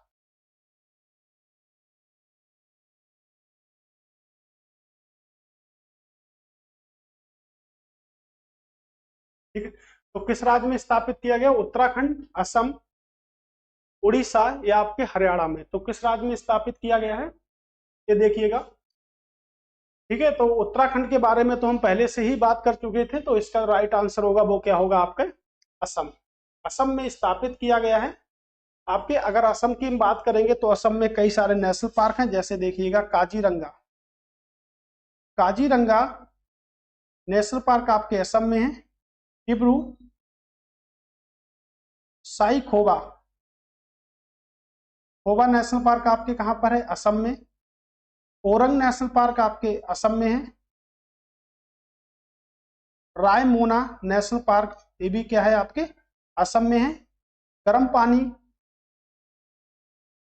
गर्म पानी वन्य जीव अभ्यारण्य है, ये भी आपके कहां पर है? आपके असम में है। तो आपको सिर्फ शुरुआत का पॉइंट याद करना है, लास्ट का पॉइंट नहीं याद करना है। गर्म पानी वन्य जीव अभ्यारण्य है, नेशनल पार्क है, आपको सीधे गर्म पानी दिखे तो कहां लगाओगे आप लोग? ठीक है, तो आप लोग असम में लगाओगे। और माजुली जो द्वीप है वो भी आपके कहां पर है? विश्व का सबसे बड़ा नदी द्वीप है माजुली द्वीप, जो आपके ब्रह्मपुत्र नदी पर स्थित है। विश्व के अगर सबसे बड़े द्वीप की बात करेंगे तो आपका ग्रीनलैंड द्वीप है विश्व का सबसे बड़ा द्वीप, और हिंद महासागर के सबसे बड़े द्वीप की बात करेंगे तो मेडागास्कर हिंद महासागर का सबसे बड़ा द्वीप है आपका। आदर्श कॉलोनी पहल निम्नलिखित में से किस राज्य ने लॉन्च की है? उड़ीसा ने लॉन्च की है, छत्तीसगढ़ ने लॉन्च की है, या आपके झारखंड या आपके पंजाब ने लॉन्च की है? तो किसने लॉन्च की है? उड़ीसा ने लॉन्च की है, यानी कि उड़ीसा के जो मुख्यमंत्री हैं नवीन पटनायक और गवर्नर है हमारे कौन? गणेशी लाल, उन्होंने इसको लॉन्च किया है। तो आदर्श कॉलोनी पहल किस राज्य की है? आपके उड़ीसा राज्य की है। ठीक है, तो छत्तीसगढ़ हो गया आपका, झारखंड हो गया। अगर छत्तीसगढ़ की बात हम करेंगे तो छत्तीसगढ़ की जो आप देखिएगा 3 राज्य हमारे बनते हैं, यानी कि नवंबर 2000 में हमारे 3 राज्य बने थे। 3 राज्य में क्या था? एक 1 नवंबर को बना था, दूसरा आपका 9 नवंबर को बना था, और तीसरा अगर बात करेंगे तो तीसरा आपको 15 नवंबर को बना था। तो 15 नवंबर को क्या बना था? झारखंड बना था। ठीक है, यहाँ पे क्या बना था? उत्तरांचल बना था, लेकिन अब हम इसे क्या कहते हैं? उत्तराखंड कहते हैं। और उसके बाद भी अगर यहाँ से बात हम करेंगे तो यहाँ से क्या बना था? छत्तीसगढ़ बना था। ठीक है, तो यहाँ से छत्तीसगढ़ बना था। तो ये जो कुछ राज्य थे वो यहाँ से बने थे। तो इसकी ट्रिक भी है, 1 छतरी 9 उस्तरा और 15 झार। तो 1 छतरी 9 उस्तरा लेके कहाँ जाना है आपको? यानी कि झारखंड जाना है, झाड़ियों में जाना है। ठीक है, तो आपको झारखंड जाना है। 1 छतरी 9 उस्तरा लेकर आपको कहाँ पर जाना है? तो आपको झारखंड में जाना है। ठीक है, यहाँ से तो याद रखिएगा, आदर्श कॉलोनी योजना किसकी पहल है? उड़ीसा राज्य की। निम्नलिखित में से किस बैंक ने हाल ही में एशिया और प्रशांत में जलवायु के लिए अभिनव वित्तीय सुविधा की घोषणा की है, ध्यान रखिएगा, ठीक है, सुविधा की घोषणा की है? एशियाई विकास बैंक, न्यू डेवलपमेंट बैंक, विश्व बैंक या Asia investment and infrastructure bank? कोई बताएगा कि इसका जो मुख्यालय है वो कहां पर है? तो इसका जो मुख्यालय है वो आपकी बीजिंग में है। कहां पर है मुख्यालय? तो इसका मुख्यालय आपके बीजिंग में। बीजिंग यानी कि चाइना में इसका मुख्यालय है। विश्व बैंक की अगर हम बात करेंगे तो विश्व बैंक का मुख्यालय कहां पर है? तो विश्व बैंक का मुख्यालय है आपके वाशिंगटन में। वाशिंगटन डीसी में इसका क्या है? मुख्यालय है। न्यू डेवलपमेंट बैंक का जो मुख्यालय है वो कहां पर है? आपके शंघाई। तो शंघाई में इसका मुख्यालय है। शंघाई भी आपके कहां पर है? चाइना में। ठीक है, तो शंघाई भी आपके क्या है? चीन में है। इस एशियाई विकास बैंक का जो मुख्यालय है वो आपके कहां पर है? मनीला में है। मनीला यानी कि फिलीपींस में इसका क्या है? मुख्यालय है। ठीक है, फिलीपींस में इसका मुख्यालय। इसका आंसर भी क्या होगा आपके? तो एशियाई विकास बैंक ही इसका राइट आंसर होगा। तो याद रखिएगा, अपने वित्तीय सुविधा की घोषणा किस बैंक ने की है? तो एशियाई विकास बैंक के द्वारा की गई है। किस परियोजना की स्थापना 24 अप्रैल 1961 को भूटान के तीसरे राजा जिग्मे डोरजी वांगचुक भारत के तत्कालीन प्रधानमंत्री जवाहरलाल नेहरू के बीच एक समझौते के रिजल्ट के स्वरूप हुई थी, यानी कि परिणाम स्वरूप हुई थी? दंतक परियोजना, निम्बू बाजगो परियोजना, पोंग परियोजना, नाथपा झाकरी परियोजना? तो नाथपा झाकरी परियोजना आपके कहां पर है? हिमाचल प्रदेश में सतलज नदी पर है। तो इसका आंसर क्या होगा? दंतक परियोजना। पोंग परियोजना की बात करेंगे तो आपके ब्यास नदी पर है। नाथपा झाकरी की अगर बात करेंगे तो आपके कहां पर है? सतलज पर है। कहां पर है? आपके सतलज पर है। राइट, तो पंडित जवाहरलाल नेहरू के तहत इस पे आयोजित किया गया था। आप देखिएगा, भूटान भारत की सीमा को स्पर्श करता है 699 किलोमीटर से। तो भूटान जो है भारत की सीमा को स्पर्श करता है कितने किलोमीटर से? तो भूटान जो है भारत की सीमा को स्पर्श करता है 699 किलोमीटर से। ठीक है, तो यहां से याद रखिएगा, भारत की सीमा को स्पर्श कर लिया किसने? भूटान ने स्पर्श कर लिया है। तो भूटान जो है वो आपके 4 भारतीय राज्यों के साथ सीमा बनाता है, जिसमें आपका सिक्किम आता है, पश्चिम बंगाल आता है। ठीक है, सिक्किम आता है, वेस्ट बंगाल यानी कि पश्चिम बंगाल आता है, आपके अरुणाचल प्रदेश आता है जिसे हम कहते हैं अरुणाचल प्रदेश, और लास्ट में हमारा क्या आता है? असम आता है। तो 4 राज्यों के साथ 699 किलोमीटर की सीमा बनाता है। इसके लिए एक परियोजना शुरुआत की थी जिसे हमने क्या? दंतक प्रोजेक्ट के नाम से जिसे हम जानते हैं। तो पंडित जवाहरलाल नेहरू हमारे पहले प्रधानमंत्री थे। क्या है कि संयुक्त राज्य अमेरिका के किस देश के साथ द्विपक्षीय संबंधों के 70 वर्ष पूर्ण होने पर हाल ही में वाशिंगटन घोषणा की गई है? बेल्जियम हो गया, जापान हो गया, फ्रांस हो गया, दक्षिण कोरिया हमारा हो गया। तो क्या आंसर होगा? दक्षिण कोरिया की कैपिटल क्या है? सियोल कैपिटल है। तो यही हमारा क्या होगा? आंसर होगा। अमेरिका की बात करेंगे, वाशिंगटन डीसी इसकी कैपिटल है, मुद्रा क्या है? डॉलर। तो वाशिंगटन डीसी का मतलब क्या है? डिस्ट्रिक्ट ऑफ कोलंबिया क्या कहते हैं? हम वाशिंगटन डीसी को कहते हैं। अगला प्रश्न क्या है हमारा? ये देखिएगा, अगला प्रश्न है हमारा कि अंतरराष्ट्रीय श्रम दिवस या मई दिवस के रूप में किस तिथि को बनाया जाता है? 1 मई, 5 मई, 10 मई या आपके 12 मई को बनाया जाता है? तो 5 मई को मनाते हैं इंटरनेशनल मिडवाइफ डे। ठीक है, क्या बनाते हैं? इंटरनेशनल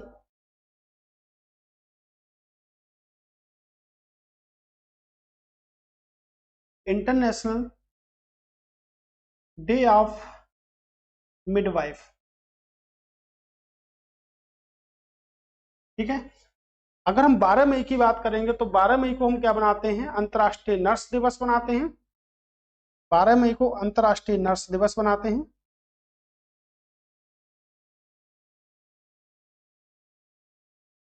नर्स डे बनाते हैं। और 10 मई को हम बनाते हैं आर्गानिया दिवस बनाते हैं। तो देखिएगा कि हमारा जो राइट आंसर होगा वो क्या होगा? 1 मई को हमारा क्या होगा? राइट आंसर यहां से होगा 1 मई। निम्नलिखित में से कौन सा शहर क्वाड समिट 2023 की मेजबानी करेगा? तो क्वाड में जो शामिल हैं आपके कितने शामिल हैं? एक तो इंडिया शामिल है, आपका अमेरिका शामिल है, उसके बाद में जापान शामिल है आपका, और क्वाड में कौन शामिल है आपका, तो शामिल है आपका ऑस्ट्रेलिया, यानी कि 4 शहर हैं। और क्वाड जो है वो आपके चतुर्भुज संवाद को, श्रेणी को हम क्वाड के नाम से जानते हैं। और ये देखिएगा ऑस्ट्रेलिया की कैपिटल है कैनबरा, और इसका जो मुख्यालय है वो ब्रुसेल्स बेल्जियम में है। तो इसके जो इस बार 2023 की जो मेजबानी करेगा वो सिडनी, और सिडनी कहाँ पर है आपके, ऑस्ट्रेलिया में है आपके सिडनी। नई दिल्ली तो नहीं करेगा, नई दिल्ली लिख गया है तो नई दिल्ली तो नहीं करेगा। टोक्यो आपके जापान में है, कनाडा भी इसकी नहीं करेगा, कनाडा की कैपिटल है आपका ओटावा। ठीक है। भारत के प्रधानमंत्री, कि भारत के प्रधानमंत्री ने मिशन कर्मयोगी लॉन्च किया है, यह निम्नलिखित किससे संबंधित है। तो प्रश्न ये भी बनता है कि भारत के प्रधानमंत्री ने लॉन्च किया, तो कर्मयोगी मिशन को किसने लॉन्च किया, तो भारत के प्रधानमंत्री ने। किसान है, असंगठित क्षेत्रों के मजदूरों से है, सफेद पोशाक नौकरियों में लगे कुशल श्रमिकों से है, या सिविल सेवकों से है। तो कर्मयोगी मिशन, कर्मयोगी प्रधानमंत्री ने लॉन्च करा, किससे संबंधित है, सिविल सेवकों से संबंधित है। अगर हम बात करते हैं सिविल सर्विस डे कब बनाते, सिविल सर्विस डे कब बनाते हैं, तो 21 अप्रैल को हम सिविल सर्विस डे बनाते हैं। कब बनाते हैं, तो 21 अप्रैल को बनाते हैं। राइट हो। यहाँ से सिविल सर्विस का जनक किसे कहते हैं, तो एक याद रखिएगा, सिविल सर्विसेज की नींव जो रखी थी वो किसने रखी थी, वारन हेस्टिंग्स ने रखी थी। वारन हेस्टिंग्स ने सिविल सर्विस की नींव रखी थी। लेकिन सिविल सर्विस का हम जो जनक कहते हैं वो किसको कहते हैं, तो सिविल सर्विस का जनक जो हम कहते हैं वो हम कहते हैं किसको, कॉर्नवालिस को। तो कॉर्नवालिस को हम सिविल सर्विस का जनक कहते हैं। लॉर्ड कॉर्नवालिस को हम क्या कहते हैं, सिविल सर्विस का जनक कहते हैं। लेकिन अगर देखा जाए तो सिविल सर्विस की जो नींव रखी थी वारन हेस्टिंग्स ने रखी थी। और लॉर्ड कॉर्नवालिस का जो शासन टाइम है 1786 से लेकर 1793, तो इन्होंने 1793 में एक प्रथा लागू करी थी जिसे स्थायी बंदोबस्त की प्रथा कहा जाता है। तो स्थायी बंदोबस्त किसने शुरू किया था, लॉर्ड कॉर्नवालिस ने शुरू किया था। किसे, स्थायी बंदोबस्त को। तो कब शुरू की गई थी, तो 1793 में स्थायी बंदोबस्त की प्रथा शुरू की गई थी। और लॉर्ड कॉर्नवालिस की जो समाधि बनी है वो उत्तर प्रदेश के किस जिले में है, तो उत्तर प्रदेश के आपके गाजीपुर जिले में है। उत्तर प्रदेश के गाजीपुर जिले में लॉर्ड कॉर्नवालिस की क्या है, समाधि है यहाँ से। तो राइट आंसर हमारा क्या हुआ, तो राइट आंसर हमने यहाँ से देख लिया क्या हुआ हमारा, सिविल सेवक। करें विवाद से विश्वास निम्नलिखित में से किस क्षेत्र से संबंधित है, पर्यटन व अतिथि से संबंधित है, सूक्ष्म लघु मध्यम से संबंधित है, विद्युत उत्पादन से, विदेश व्यापार से संबंधित है। किससे संबंधित है, तो सूक्ष्म लघु व मध्यम उद्यम से संबंधित है आपके। राइट, एमएसएमई बोलते हैं। चक्रवात मोचा निम्नलिखित में से किस जल निकाय में बनने की उम्मीद है, अरब सागर में, बंगाल की खाड़ी में, भूमध्य सागर से, या चीन सागर से। भूमध्य सागर से 21 देशों की सीमा लगती है। तो आप वो 21 देश आप याद कर लें, 21 देशों से सीमा लगती है किसकी, भूमध्य सागर की। बंगाल की खाड़ी में ये चक्रवात उत्पन्न होगा, और इसका जो नामकरण किया है वो किसने करा है, यमन ने इसका नामकरण किया है। यमन ने इसका नामकरण किया है। और ये किस खाड़ी में उत्पन्न होगा, तो बे ऑफ बंगाल में उत्पन्न होगा। इसका नामकरण किया है। 21 देशों से सीमा लगती है भूमध्य सागर की, 21 देशों से सीमा लग रही है भूमध्य सागर की। तो यही प्रश्न हमारे इंपॉर्टेंट बनते हैं कि किस देश से भूमध्य सागर की सीमा नहीं लगती है। तो याद रखिएगा इस प्रश्न को। जैसे अगला प्रश्न है कि निम्नलिखित कथन में से कौन सा कथन चिनाब रेलवे पुल के बारे में गलत है। तो चिनाब रेलवे पुल के बारे में कौन सा कथन है जो गलत है। इसे चिनाब आर्क ब्रिज के नाम से जाना जाता है। ये दुनिया का सबसे ऊंचा रेलवे पुल है। इसका जीवन काल 300 वर्षों से अधिक होगा। यह कटरा को चिनाब बनिहाल दरगाह से जोड़ता है। तो सबसे पहला तो चिनाब रेलवे पुल आखिर है कहाँ, तो आपके जम्मू कश्मीर साइड में है, क्योंकि जम्मू कश्मीर में चिनाब नदी बहती है। और इस पर आपके कई सारी परियोजना है। एक तो अभी हमने थोड़ी देर पहले प्रश्न पढ़ा था कि किरू जल विद्युत परियोजना कहाँ पर है, आपके इसी पर है। दुलहस्ती कहाँ पर है, तो आपके चिनाब नदी पर है। और आपके जो सलाल बांध है वो भी आपके किस नदी पर है, तो वो भी आपके चिनाब नदी पर है। ये हमारे बांध है यहाँ से। और उसके बाद अगर हम यहाँ से बात करेंगे कि इसका कौन सा आंसर गलत है, तो बिल्कुल इसे आर्क ब्रिज के नाम से दुनिया का सबसे ऊंचा है, इसका जीवन काल 300 से अधिक नहीं है, 300 से क्या होगा, कम होगा, तो राइट आंसर होगा यही हमारा क्या है, गलत, क्योंकि हमसे पूछा क्या है कि भैया गलत बताओ, गलत बताओ, कि हमसे पूछा क्या गया है कि गलत बताओ। भारत की पहली समुद्र के नीचे की सुरंग निम्नलिखित में से किस शहर में बनाई जा रही है, तो समुद्र के नीचे की सुरंग किस शहर में बनाई जा रही है, चेन्नई हो गया, विशाखापट्टनम हो गया, कोची हो गया, या आपका बंबई हो गया। तो किस शहर में बनाई जा रही है, बंबई में बनाई जा रही है आपकी सुरंग को, ठीक है। तो बंबई की तो आपको पता है, जॉब चारनाक नहीं, यानी कि गेरोल्ड अंग्यान ने इसकी स्थापना करी थी बंबई की। फ्यूचर फॉर जॉब्स रिपोर्ट किस संस्था द्वारा जारी की जाती है, विश्व आर्थिक मंच, विश्व बैंक, अंतरराष्ट्रीय श्रम संगठन। तो अंतरराष्ट्रीय श्रम संगठन का जो मुख्यालय वो कहाँ पर है, आपके जिनेवा में। तो जिनेवा कहाँ पर है, आपके स्विट्जरलैंड में है। खाद्य संगठन का जो मुख्यालय है वो आपके कहाँ पर है, रोम में है। रोम कहाँ है, आपके इटली। इटली की कैपिटल क्या है, आपके रोम।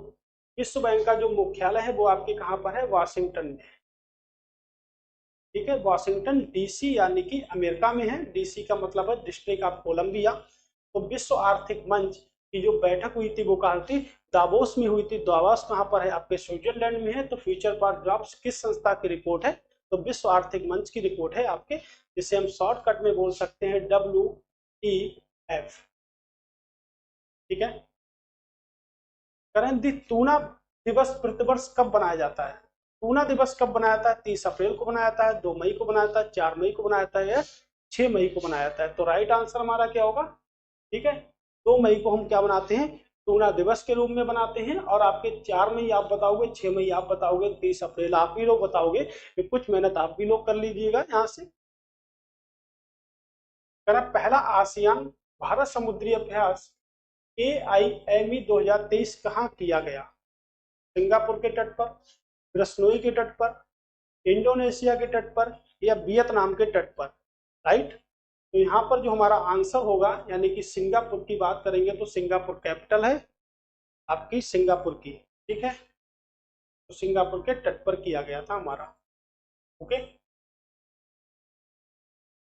अब देखिएगा, lysosomal storage disorder support society ने फैब्री रोग, कौन सा रोग, फैब्री रोग के रोगियों के इलाज के लिए केंद्रीय स्वास्थ्य और परिवार कल्याण मंत्रालय के तहत तत्काल हस्तक्षेप की मांग की है। किसने मांग की है, स्वास्थ्य व परिवार कल्याण मंत्रालय, यानी हेल्थ एंड फैमिली वेलफेयर जो मंत्रालय है, मिनिस्ट्री है, उसने मांग की है कि फैब्री रोग निम्नलिखित में से किसके कारण होता है। यह एक वायरस के कारण होता है। वायरस की खोज किसने करी, इवानोवस्की ने करी। नंबर 2, ये बैक्टीरिया के कारण होता है। बैक्टीरिया का मतलब होता है जीवाणु, तो जीवाणु की खोज किसने करी, लुईवेन हॉक ने की। किसने करी, लुईवेन हॉक ने करी। और विषाणु की खोज किसने करी, तो विषाणु को आप लोग जानते हो, इवानोवस्की ने करी।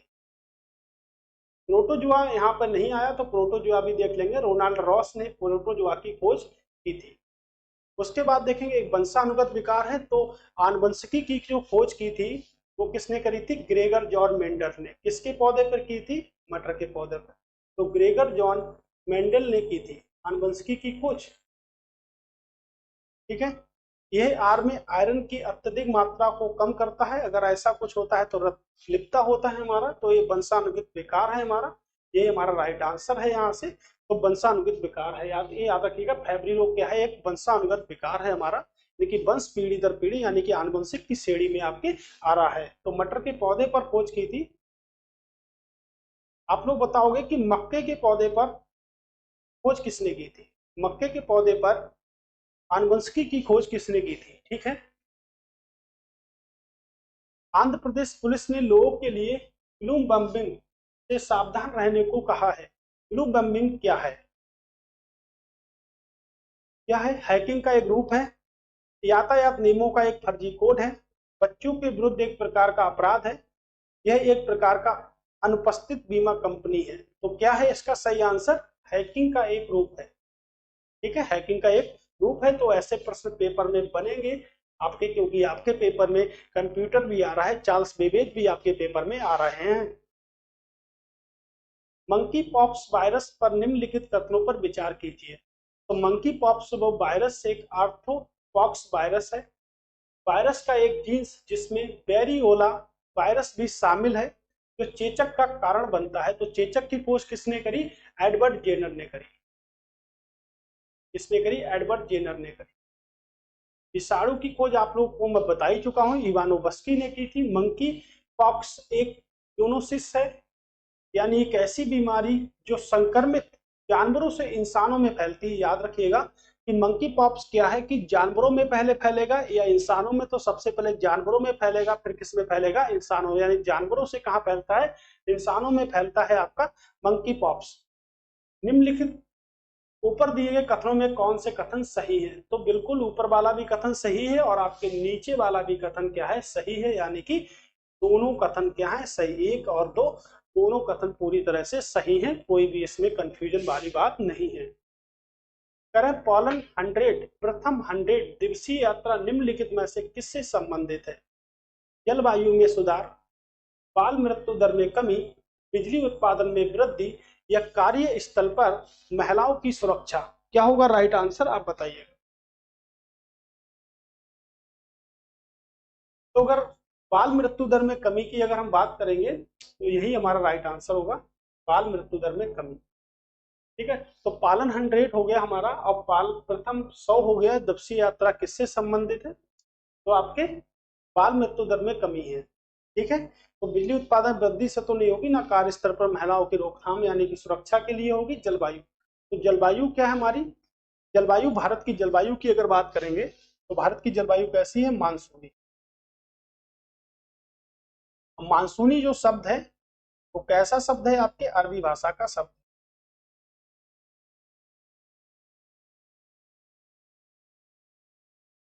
ठीक है, तो मानसून किस भाषा का शब्द है? अरबी भाषा का शब्द है। अगला प्रश्न हमारा कि पीत ज्वर निम्नलिखित में से कौन से कथन सही है? पीला बुखार अक्सर पीलिया से जुड़ा होता है, इसीलिए इसका नाम पीला पड़ा है। तो बिल्कुल सही है पहला। पीत ज्वर का वायरस संक्रमित मच्छरों से फैलता है, इतनी बात तो सही है। आमतौर पर एडिस प्रजाति के वही मच्छर जो जीका, चिकनगुनिया और डेंगू वायरस फैलाते हैं, तो ये भी बिल्कुल ठीक है। पीत ज्वर को एक ऐसे टीके से रोका जा सकता है जो जीवन के लिए सुरक्षात्मक है। बिल्कुल, जीवन के लिए तो पूरी तरह से सुरक्षात्मक होगा आपका पीत ज्वर का, लेकिन कोई भी हमको नुकसान वो नहीं पहुंचाएगा, तो ऐसे से भी हमें रोका भी जा सकता है। राइट, तो इसका जो सही आंसर होगा उपयुक्त सभी। इन क्वेश्चनों को आप देखे जाएं। International air transport association IATA good द्वारा नवीनतम बाजार विश्लेषण के अनुसार भारत का एक प्रमुख वैश्विक विमानन बाजार के रूप में तेजी से उभर रहा है। IATA का मुख्यालय कहां पर है? संयुक्त राज्य अमेरिका में है, फ्रांस में है, कनाडा में है या आपके इटली में है? तो संयुक्त राज्य अमेरिका की जो कैपिटल है वो आपके क्या है? वाशिंगटन है। फ्रांस की पेरिस है, कनाडा की ओटावा है और इटली की क्या है आपके? तो इटली की कैपिटल की बात करेंगे तो रोम, यानी कि रोम क्या है? इटली की कैपिटल है आपके। ठीक है, तो यहाँ से हम जानते हैं कि रोम क्या है? इटली की कैपिटल हो गई आपकी।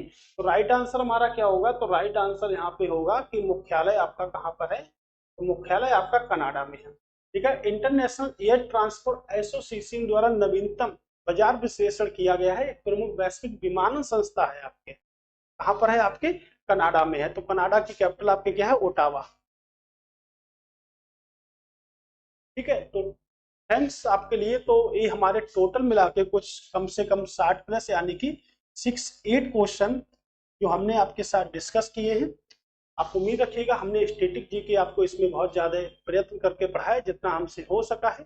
तो आपका जो पेपर है उसको आप बहुत अच्छी तरह से करके आइएगा और याद रखिएगा कि आप कुछ ऐसे पॉइंट हैं जो हमें याद करने चाहिए, तो उनको भी आप याद कर लीजिए, क्योंकि आप इतने सालों से पढ़ाई कर ही रहे हैं तो आपको पूरी तरह से पता होगा कि हमको आखिर यहाँ से करना क्या है। तो ठीक है, तो मिलते हैं फिर अब कभी दोबारा से। ठीक है, तब तक के लिए नमस्कार, ओके बाय।